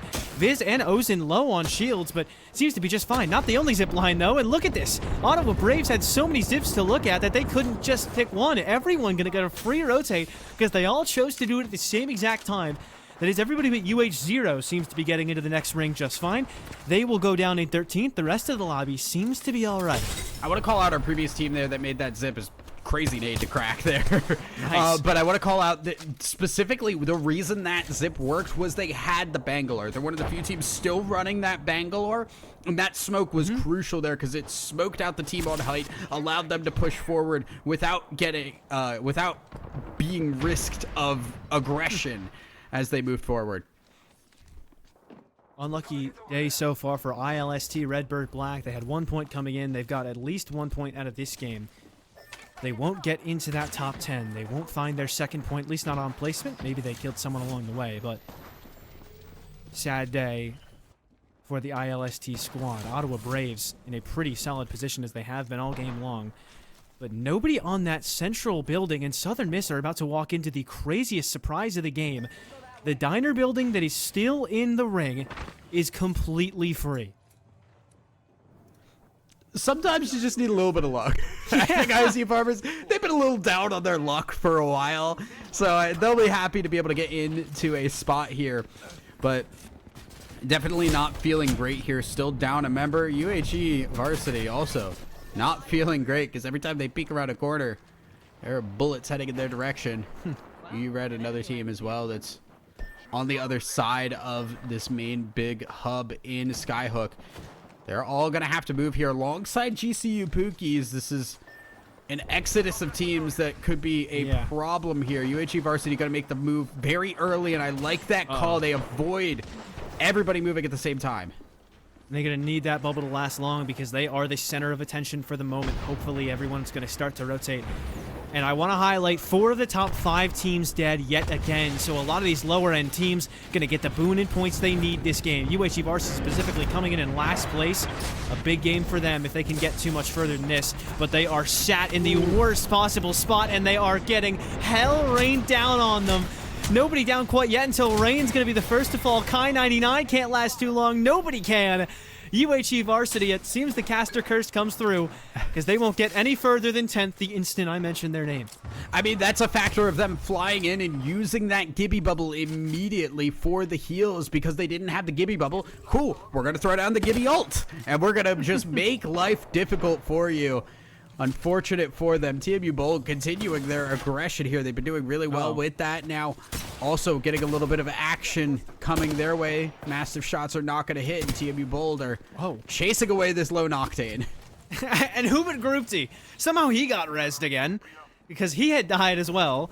He rezzed his full team twice, then he got rezzed by his teammates later on, and somehow rats to top 8. So that is an exciting game, if nothing else. Oh, yeah, no, certainly. That is a war-torn match for him and his team. But the ISU Farmer is going to sneak out with something that's solid for sure. And again, just like last game, it's TMU Bold and everybody else outside that top 5. So really excited to see how the standings shake up after this one. TMU Maroon are hedging their bets in this building here. They are one of the teams that is closest to this final ring pool here. A lot of teams going to have to move out into the center here.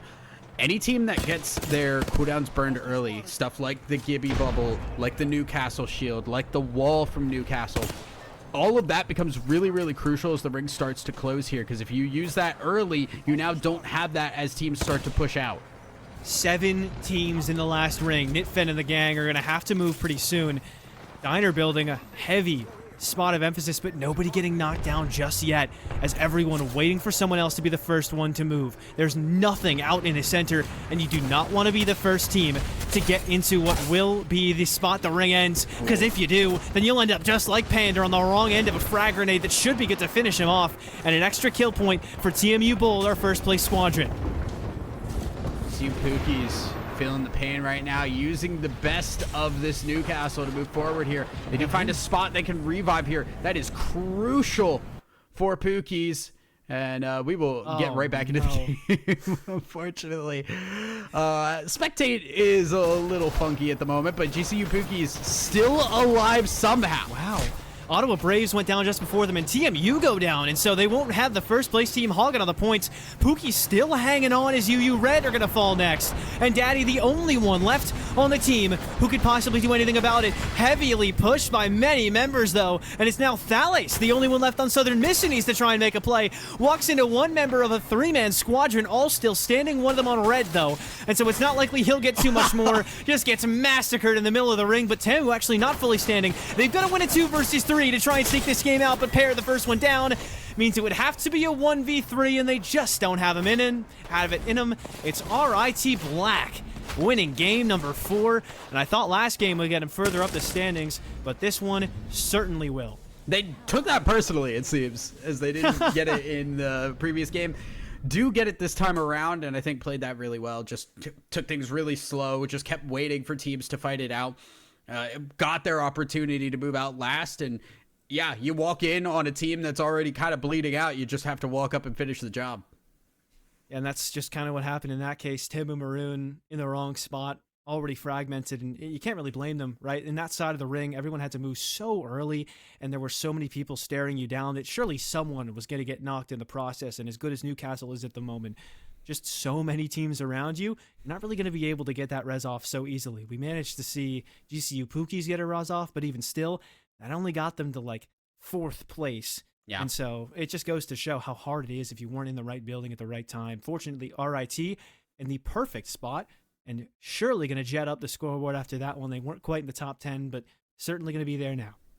Definitely. Let's take a look at our standings here as we check to see where things went. TMU Bold do overtake GCU Purple there, who went out a little early in that game. TMU Maroon with a really solid game themselves there. 22 points, the most points in that game despite coming in second, as they will jump up into third. RIT Black, only 19 points from that win. They had 7 kills, got first place. Now they are in 5th place overall. And UFC Exodus, honestly, very quietly getting themselves into a better position here. They are sitting in 4th. Yeah, so I think as we get forward, I'm looking towards that 30-point threshold is where teams should get to before you're going to be in the conversation to make it through. That's just about where a lot of these things will end up. Maybe, margin of error of like 3 points or so, 27 to 33. You could be looking at anywhere in that range to be either the best team to not make it in or the worst team in terms of points scored today to make it in to the grand final. And so RIT Black hitting that threshold with still 2 games to go after a big win like that. That is a massively clutch performance out of them. And we do see a lot of teams where we saw a lot of people in the 10s last time, in the teens. We've seen a lot of jumps up to the 20s. KSU all the way down to CSUF, all in the 20s now, and then still plenty of teams nearby as UU Red is still in that conversation.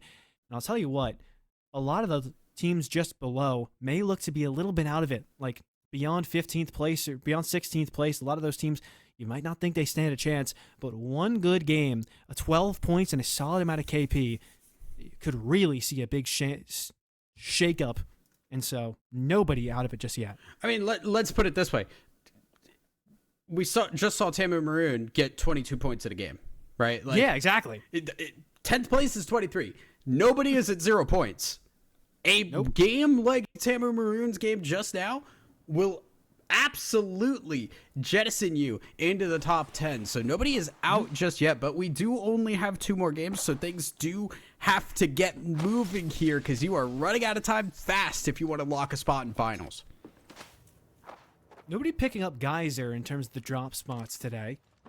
So, because of not having that full 20, not necessarily forced into either that or UQTR picked Geyser and then weren't here today. I feel like Geyser would have been a decent spot to pick, especially over something like Mirage, but that may well have just been the case.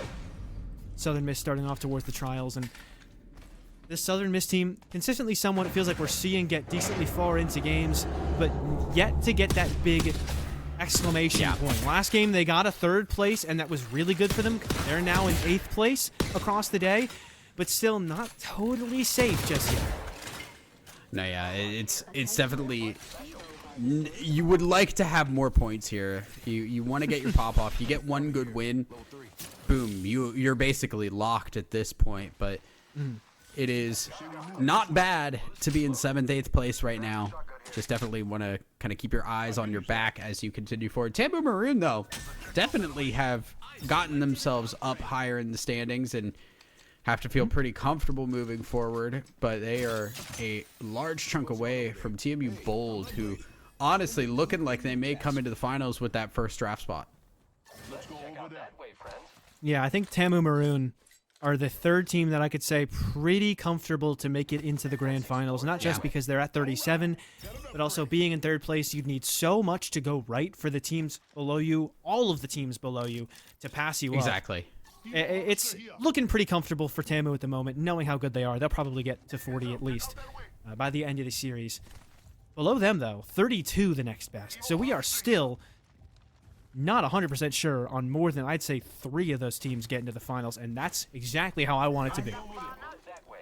Yeah, Ring looking like it's going to take us over to Geyser area there, so does mean a little bit of a boon for our teams at Big Mod. Not only do they get the loot that exists there that's already really solid, they get Geyser loot and the Ring coming to them, so if they want to set themselves up, they are in prime position to do so. KSU Gold not far from that themselves as they're going to move into the tunnels and see where they can go into Lava Siphon here. Somewhat more south this time towards that Lava Siphon like you talked about. Not 100% yet, though, and some more central ring, so you can never really be sure of where it's going to end up. Plenty of opportunities to suddenly jump to the opposite side of the ring, especially if you don't see that next ring kind of touching up against the end of the ring before it.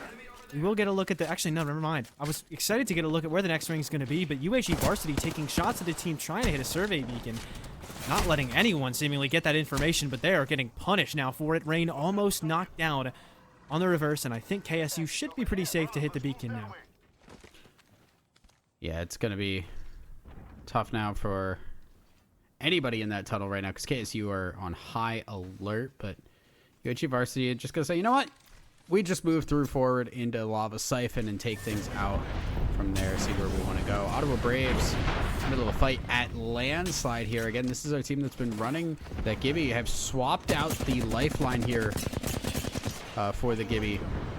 So they are going to drop that ult down. They are using a lot of cooldowns early to try and go for this fight later. Still your boy Bloodhound on board. Unfortunately, that's if what he I meant scans to anything, say. Yeah, if they scan anything at the moment, though, they will see nothing nearby in terms of enemies because they have the team they were fighting against has fallen off right into the hands of UCSD Esports Gold. However, they did not have ready enough hands to receive that team walking into them. So now they've got Zerosity cracked. Shields need to get popped, and they're maybe going to try and re-engage, but it looks like the opposition has already gotten way far out. Now UCSD can take that spot up in the choke point. A lot of teams in this area, either way. It didn't seem like it was going to pull this direction, but so many teams seemingly convinced it'll be maybe Harvester Landslide kind of ending. Or not Landslide, but maybe Harvester. Yeah, I would be surprised. I think this is everybody rotating and a little bit of bloodthirst coming through as a lot of teams that are outside that top 10 range know they need to get their KP up. If they are not winning games, got to get points somehow, and it's a lot of these Western teams that are rotating through, getting into Harvester area, and there's a lot of tunnels and choke points here. RIT Black, one of the teams already on that eastern side there, taking some shots, but will get themselves into their own tunnel section here, and I think this one a little more solidly in the direction we expect this ring to pull. Yeah, it's all the way off the edge of that left side of the map, so I think you were right in the observation that it's just a lot of teams rotating through Harvester area at about the same time. RIT Black fortunately finding a safe haven towards this side of the map. There's nobody else inside any part of the cave. If they try to make their way out, they may not be as safe, though, and a lava siphon fight for UB as they take the gondola and bubble out. Unfortunate for them, because it looked like they were about to be on the wrong side of plenty of shots, but in this case, oh wait, never mind, there's someone still here. There's a full team here, and they jumped on the gondola with them, but only one player made it on, and that player's gonna die. No more shields left, so Lazy Capo could end up going down for it, but Fuexo with great cover for his teammate. That Newcastle barely hanging on to life, but hanging on all the same, and an extra kill point somehow for UB. He just jumped on, and they're just like, what you don't go here? This is not your gondola. Get off, sir. It's not your stop. Just completely caught off guard there. And UH0 also gonna get some shots on them. I'm caught off guard by how sudden and passive that hop on was. That friend at the end of the party who did not have a ride home and just tries to sneak into someone else's car. Unfortunately, he dies for it in this case. UH0 still playing the top of the middle of Siphon. It does not seem that that was their Newcastle, as Ty still standing just fine, and a lot of teams really disappointed at this ring pull. It's going Geyser side, but so many people hedged their bets on it being Siphon, much like UHE Varsity, and it seems Kai, the one who died in the gondola. A really rough loss for UHE because they are at the bottom of the leaderboards, and they are not looking to have too good of a game here. Trapped in a corner with GCU Purple pounding them down, and just barely missing out on that knock on the player who gets narrowly into launch site. Another player has to get by just behind him, though. I don't know if GCU Purple are going to catch him out. It seems like he might have just barely gotten away. Yeah, they're keeping... Oh, nope. Oh, well, he's going this there's way. another member to take down, and I imagine GCU Purple, they are, at the very least, going to keep their eyes over here. UH Varsity is going to grab... Oh, has to get the meds here just to survive, and that is difficult, because UHE Varsity now cannot go back that same way, have to go the long way, and I don't know if they have enough meds to actually make it through.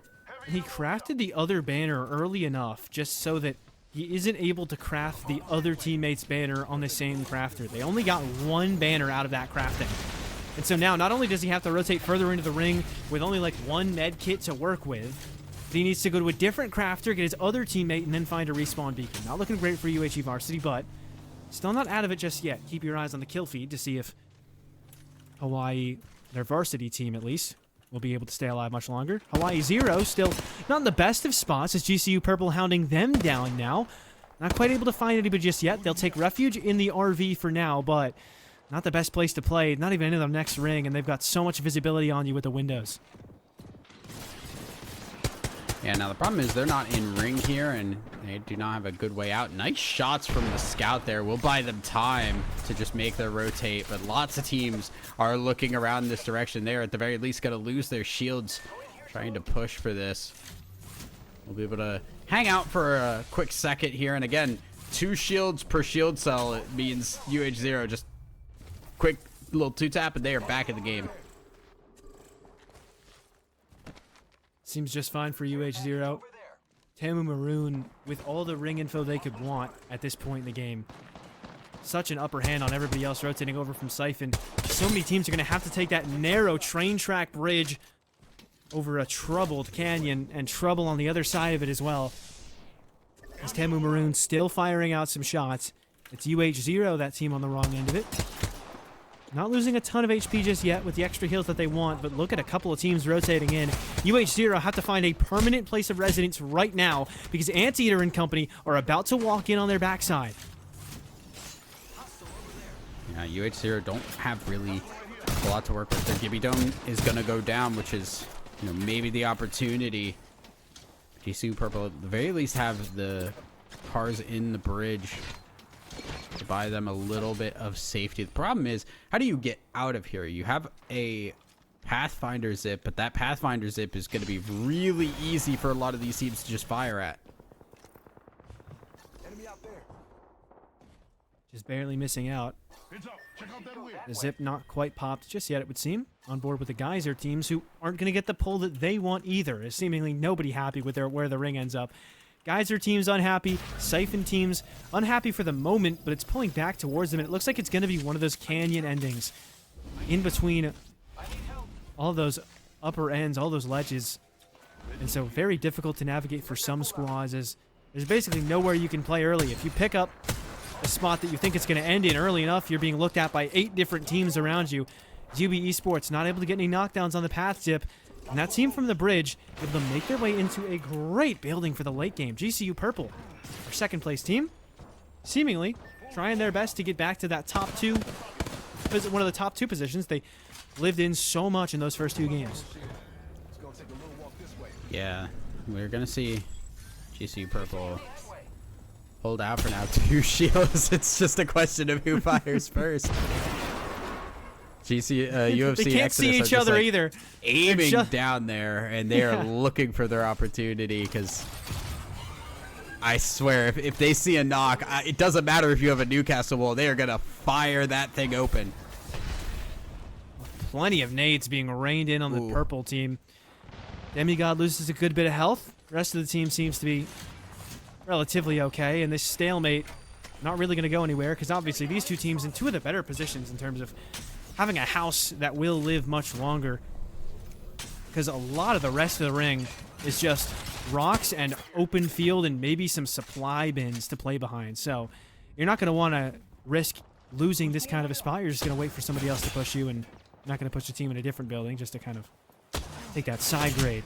The Geyser teams, though, about to get a lot of opportunities at kills, as this will become that new hot spot for teams trying to rotate into ring number 3.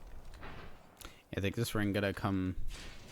I am not positive on this one, but I think UNCW Ocean are actually in a really good spot for it. Kraber in hand does also help that out just a little bit further.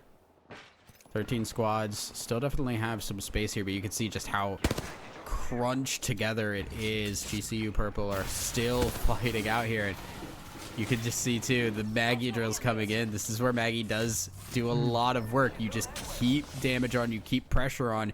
You don't use bullets, you don't use anything other than a cooldown. They start having to use shield cells.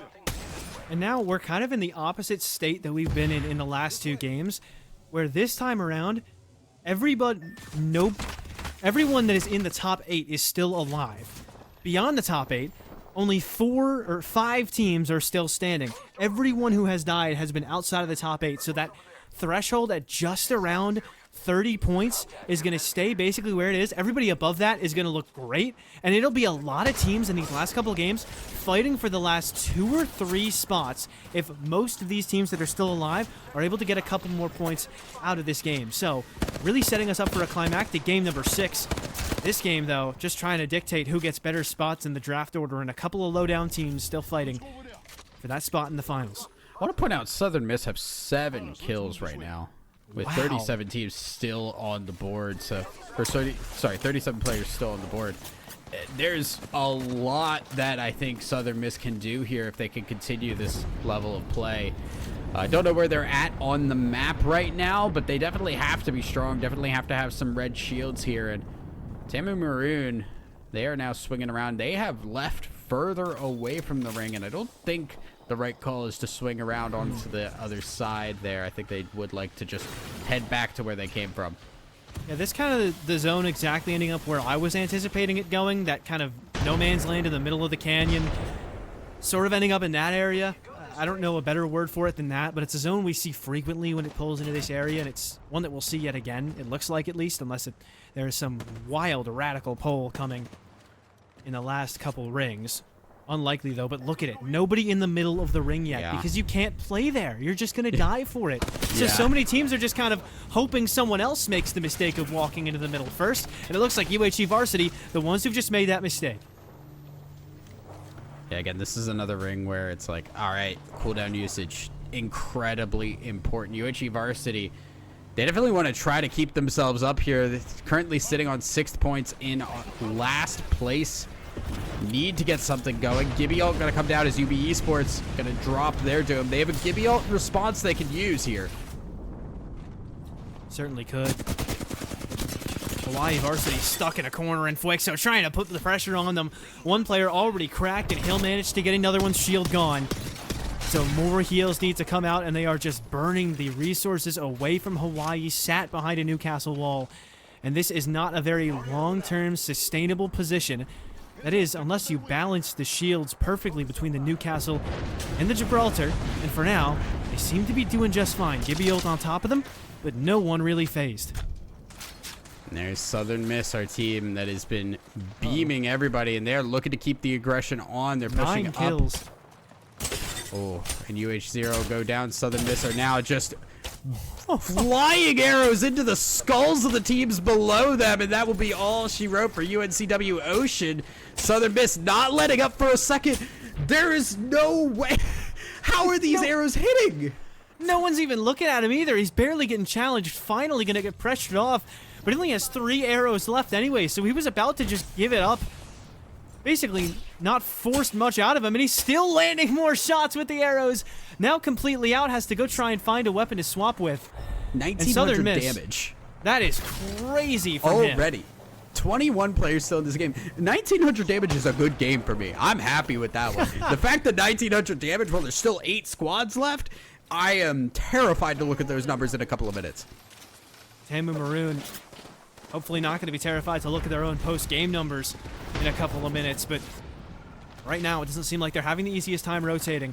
Gibby bubble popped, so they're not just exposing their backs to everyone. Pear back on his feet. Swifty needs to cover, and he will do a good job of it to keep his teammates alive. Cracks one, but another teammate down. Fiddle needs to get res by Pear. It's Swifty who has to keep covering, but he can only do so much. He's getting res now, and this is just... They're playing 3 strikes, but they're finally taken out. Tamu Maroon goes down in 6th place, and GCU Purple still alive inside of their building as we sneak into the top 5. They're getting pressured for it heavily, but Southern Miss eliminates UFC Exodus, and now their sights are set on Grand Canyon inside the building. Southern Miss, Viz about to run out of ammo again. This guy just chews through bullets. He's gonna lose out on the Hemlock, has to find something to swap to or just more heavy ammo, but that will stop Southern Miss's aggression when they have been just defeating teams left and right. I do not know who is going to stop Southern Miss. If anybody is, it's going to be the lack of bullets on the map. The only team that can beat them is themselves and their own love of just shooting as much as physically possible. Nevon has all these boxes to pick from and yet still only has 61 heavy ammo in reserve.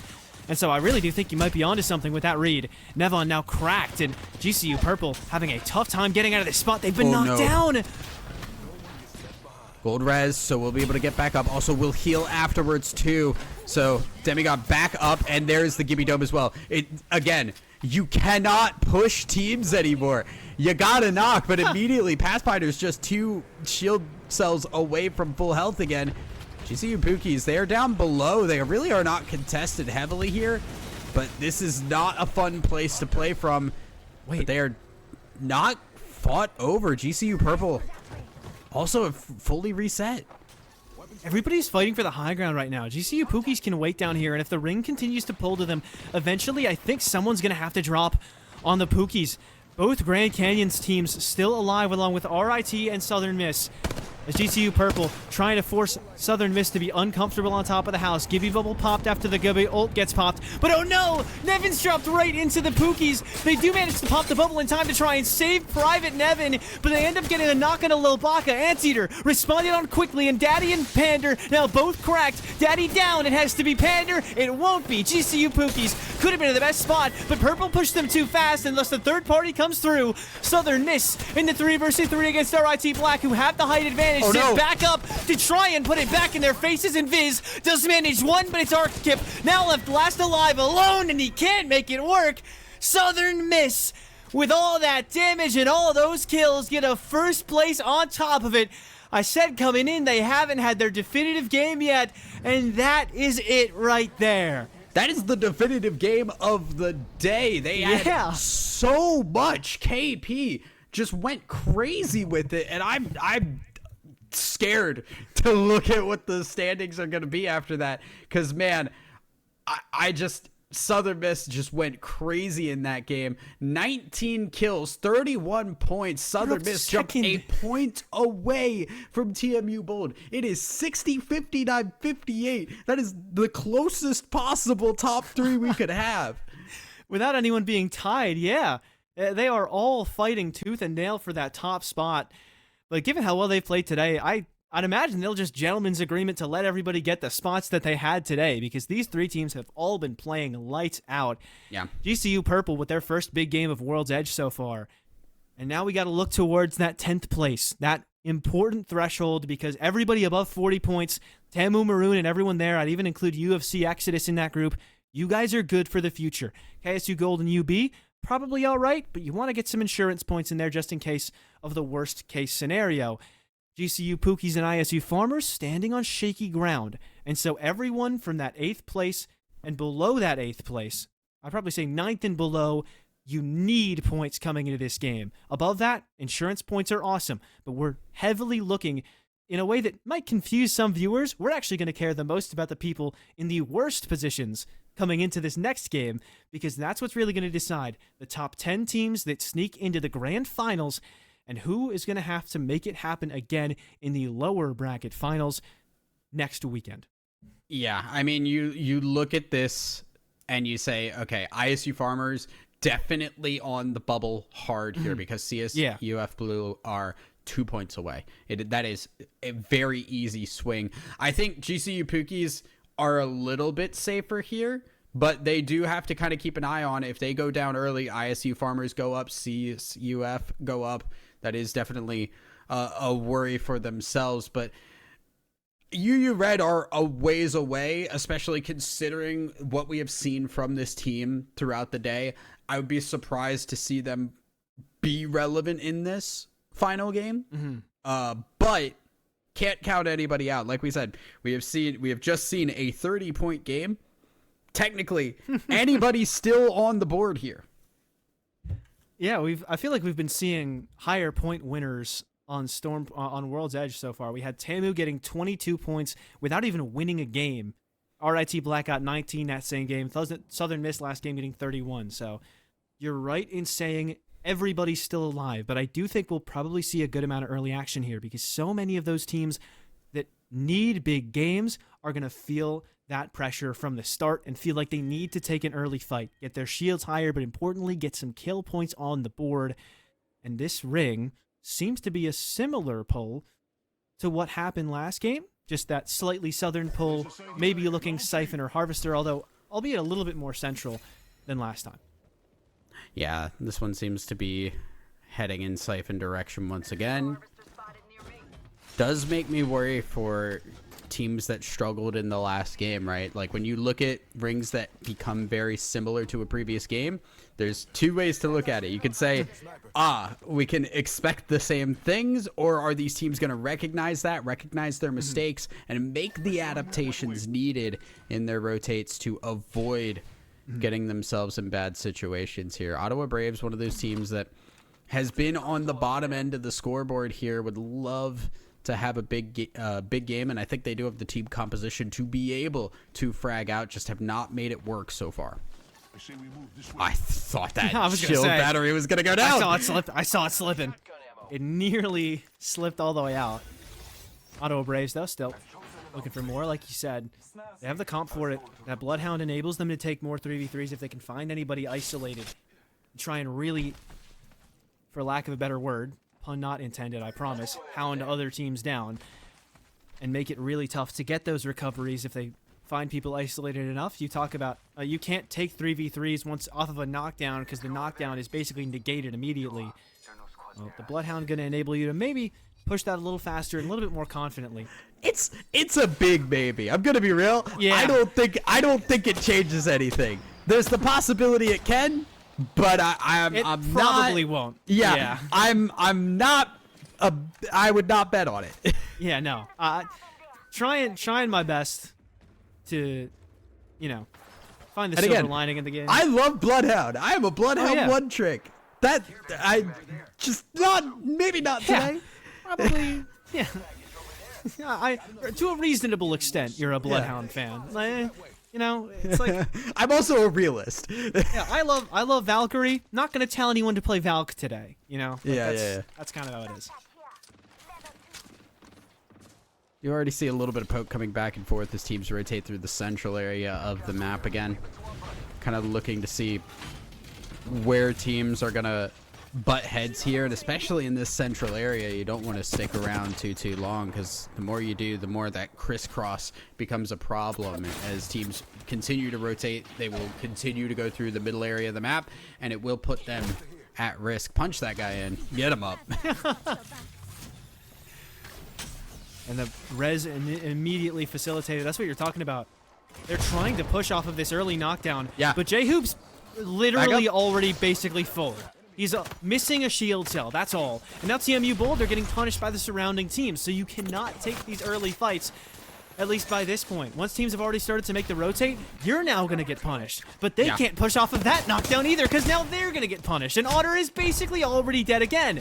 It's just this circle of teams punishing each other for trying to capitalize on knockdowns and early damage, but they're all able to bounce back up so quickly that nothing firm is happening. But none of these teams are giving up on it because they all seemingly need some KP on the board. I know for a fact, at least one of the teams we were just watching definitely towards that point where they need it. Yeah, I mean, I'm going to be honest.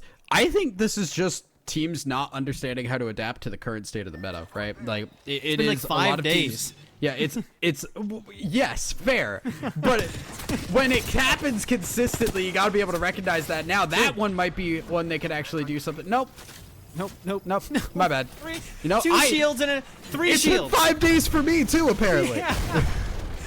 3 shields immediately. The nades are going to help, though. Pyro knocked back down, and the shields are only going to help so much in this case. They will get the res off, but everyone's so low on health, and they're consistently getting punished because they're caught between 2 different teams, and it's TMU Bold really not looking so good to start this game off. Res could get facilitated anyways, but now Pyro going to get knocked back down. Surely Nitfen not long for the world.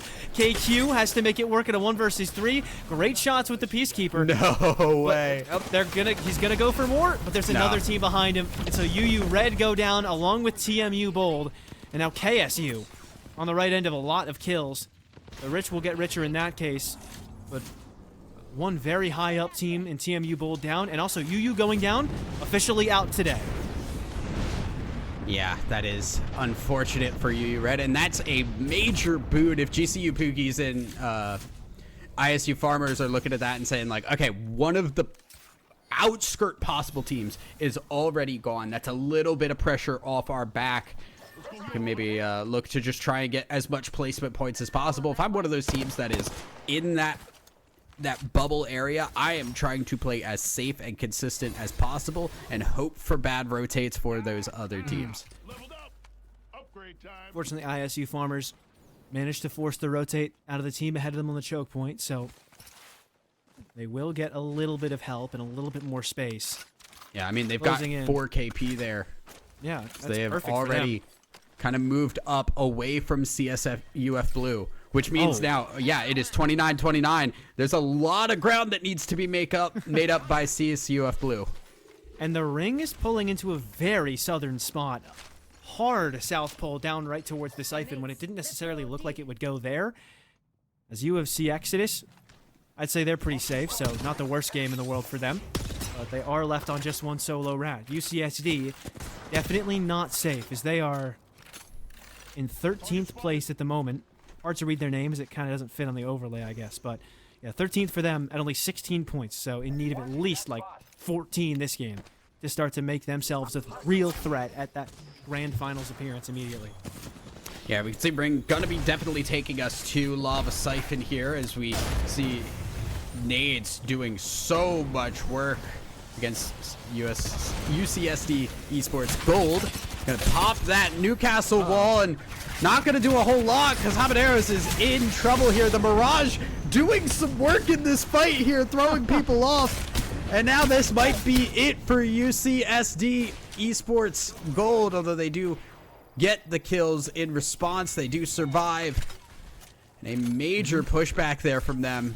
We'll get their revive and reset here. Yeah, it's ILST Redbird on the wrong side of that fight. Kostenko has to be the last one left. And ILST, again, been a rough day for them. It won't get too much better here. They needed a really good game. Yeah. They would need a miracle to get out of this situation with much. CSULB, though, another team in need of a good game. still all alive, but certainly not safe. Soleil needs to hope on a really fortunate zip, and he'll barely get into the building, close the door behind him, and he'll be back up to full HP in no time. We'll be able to get back out of the way. UFC Exodus already down to a single member here, and not really the end of the world for them. We said they're one of those teams that is in a more safe position, but definitely would have loved to pad those stats a little bit further here. Also have a lot of teams right on the outskirts in Harvester, so expect as this ring pulls for these teams to start getting a little antsy towards each other and see if we get a little bit of a pinch. I found a mobile respawn beacon. GCU Purple, second place on the day. Certainly don't need more points, but doesn't mean they don't want them. They'll get the res onto Nevon pretty soon if they're able to find the beacon. It's still early enough such that there will probably be one or two at least. It'll be relatively uncontested, but so many teams have already rotated so fast to this last ring. It is time to lock in, it would seem. Nobody trying to risk dying on the edge. And plenty of spots to play this early on in Siphon. It's just about whether it what part of Siphon is it going to pull towards and who's it really going to favor. And that really is kind of the big question. It's very centralized right now on Lava Siphon. I would expect it to go a little bit more on the southern side, but holding these middle areas is not bad here. We've seen how these rings can shift very rapidly here. Ring logic was changed a couple patches ago, and it is still a little bit up in the air on how exactly things move around now, but would expect this one to continue to pull a little bit more south. Yeah, especially after a hard pull like that. If it is touching the edge, I'd safely assume that it will. Keep heading south, only 5 minutes away from the big reveal. Not too much else to talk about, so we can just happily await seeing where the next ring is going to go. Please be right. I don't want to look stupid. All right, I'll take that. Yeah, that works. It's still pulling towards Siphon, and now a lot of these teams that aren't in Siphon, if you didn't have to get there now already, you need to get in there as soon as possible. Yeah, ISU Farmers on the run here, as they have now been bumped here into 9th place. See where they can go from here, as they've had a pretty solid game so far, but missing a member is gonna put the brakes on for a little bit. GCU Purple still up near the top, 1 point away from a first place finish here. Well, We're gonna be backs against the wall a little bit here as Poke starts to come through. and Purple barely sneaking in. Nevin gets cracked again. Still seems to be okay, but only 4 shield cells on him, so not in prime position, to say the least. Buki's commander, basically, yeah, they're getting pushed on the backside, though, and Lobaka, very aware of that push, does solid damage to CSULB. We're trying to sneak into the lower end of that building, and it looks like they'll end up there just fine. And with so many teams nearby, I don't think Baka's going to be able to call for his team to take a fight against them, because that just calls for an immediate third party, especially given the current meta with all the res ability. The CSULB may be looking for a fight of their own onto another team on the opposite side of the building. Yeah, right on the edge of this ring here. Should be able to hold themselves out, although GCU Pookie's just above them as well. They're going to go for a Valcall, and this one's interesting. I'm going to see if they have that perk from Valk, which allows you to see people inside buildings, would be very crucial for them to be able to find their spot. UCSD Esports Gold, though, are kind of keeping themselves on their toes. They know they need to start pushing in on this. Gonna open the door. Nades out. Still waiting that little bit of time before they try to delay the bubble pop as much as possible to give themselves an advantage in the fight. Zerosity's in there, but immediately gets back out. Nice shots for Habaneros, but his teammates getting knocked down for the Newcastle, and CSULB don't lose anybody in the 3 versus 3. Yeah, the swing around was a good look. I liked the idea of it. The problem was another Gibby Dome was down, and as soon as it was peeked around, just the shots got deleted by that. So the massive shots not hitting at all means that fight goes handily in favor the other way around, and it is a big, big win for them. Now GCU Pookies going to set themselves up here as they are expecting this ring to continue around their direction. UNCW Ocean as well. Another team that's on that lower end. Has 2 kills so far. Not in a bad position. A good game could get them relevant in these standings. Exodus already seem to be relatively safe themselves and do need to make a play into the next ring. CSUF, a team to keep your eyes on, as they are the threshold themselves, the closest team to that 30 points marker without actually being on it. But it seems like the top 10 actually distinguishing themselves pretty safely. Other than CSUF, there is a gap of 11 points between a 10th and the next closest team. Again, disregarding that 11th place team. And then of teams that are alive, it's CSULB on 18. So CSUF need a miracle. Otherwise, it seems like we might be pretty confident in our top 10 teams coming out of this lobby, unless there is a big game out of any of those bottom 6 that are still standing. It doesn't look very good for UH0. Definitely not. Their positioning not great. ISU Farmers holding their breath right now. They are inches away from UH0. Now, they still do have all 3 members up for UH0, but they got to find a way up, and they don't have an easy way to do so. Pathfinder Zip about to come off cooldown, but they got to look down below because teams are starting to pressure them. Shake trying to make a play up, and UH0, this might be the time for them. Big kill with the Mastiff early, but the drills and the explosives are absolutely demolishing this team. It's only left to Shake, who has to pop a battery or something. Otherwise, surely no chance. KSU Gold managed to get a kill off of it. But now both of their players low, popping bats, but fortunately not looked at quite yet. Need to get the pick back up onto Ethereum. Looks like they're going to try for it. A big play there. Ooh, EMP's going to stop that. Big play that Gibby Dome went down just as the ball came out, and the ball got stuck inside the Gibby Dome, which is not a place you want to be. So KSU Gold get a very solid win off of that. Phoenix Kit gonna get finished off, and KSU Gold have fully reset. Red armors, they definitely feel strong, but now they're gonna be watching a lifeline ult in front of them. Yeah, Gibby ult popped as soon as their bubble goes away. Means KSU need to find somewhere else to go. And Ethereal managed to get caught a little further ahead of his teammates, but they will come to join him soon. UHE Varsity on their last remaining player, ILST on their last remaining vestiges of the team.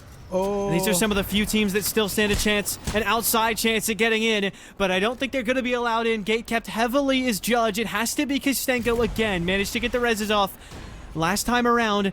Looking forward again with the new faster Moby spawns. Could get Oreo back into the picture. Also does go invisible while respawning, so that will help get that off. Want to point out here, ISU Farmers are now out and at 30 points. 5 points away from CSUF Blue, which is very obtainable here.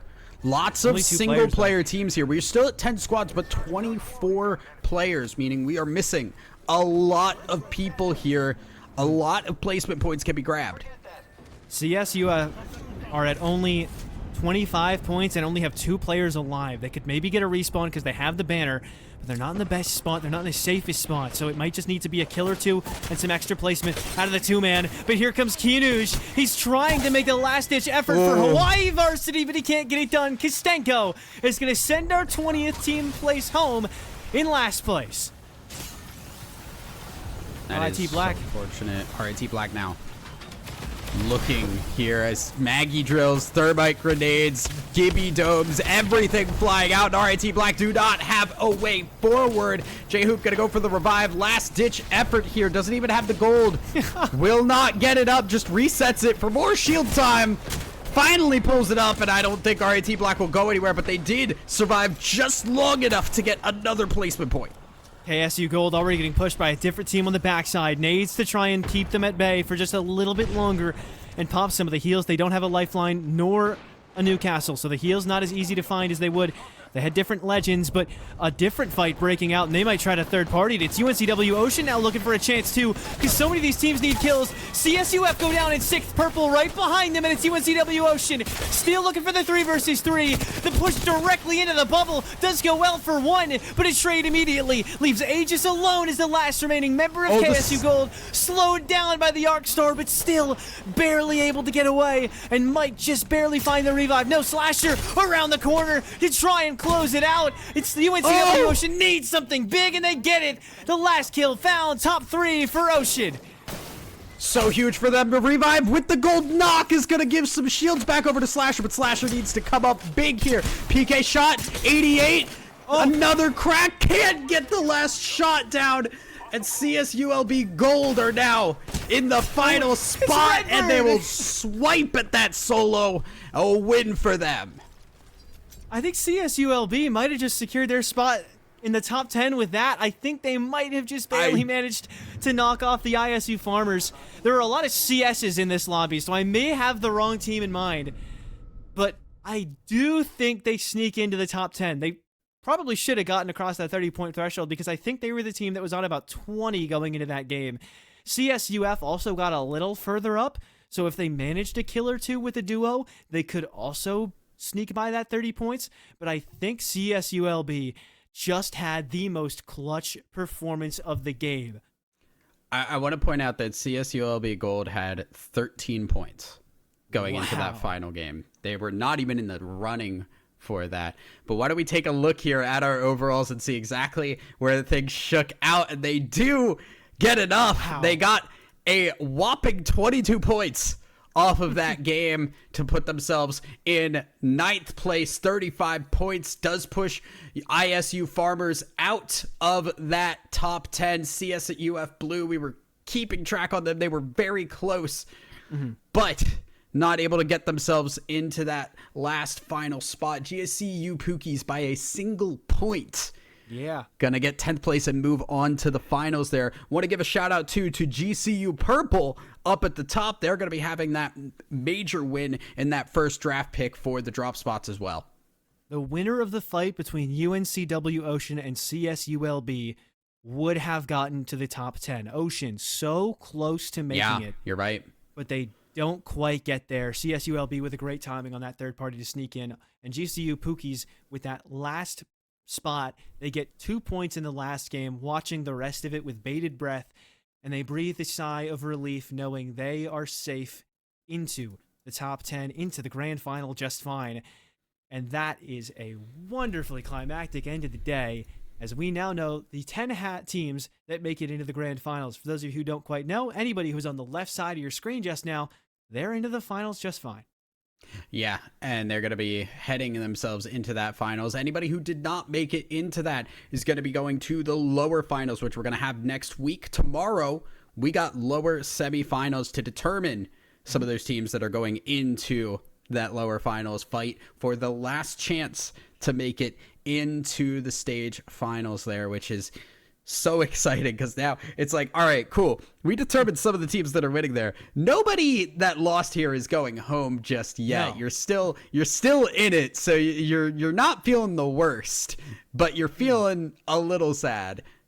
Yeah. Next time, tomorrow it is elimination time. Yeah, especially if you were close, you feel rough about it. You got another week to reset, make sure that you're ready for the elimination games. But yeah, tomorrow is elimination for the top 5 teams from each open last chance qualifier, as well as the bottom 15 teams from all of the upper quarterfinal or all the upper semifinal lobbies that happened earlier.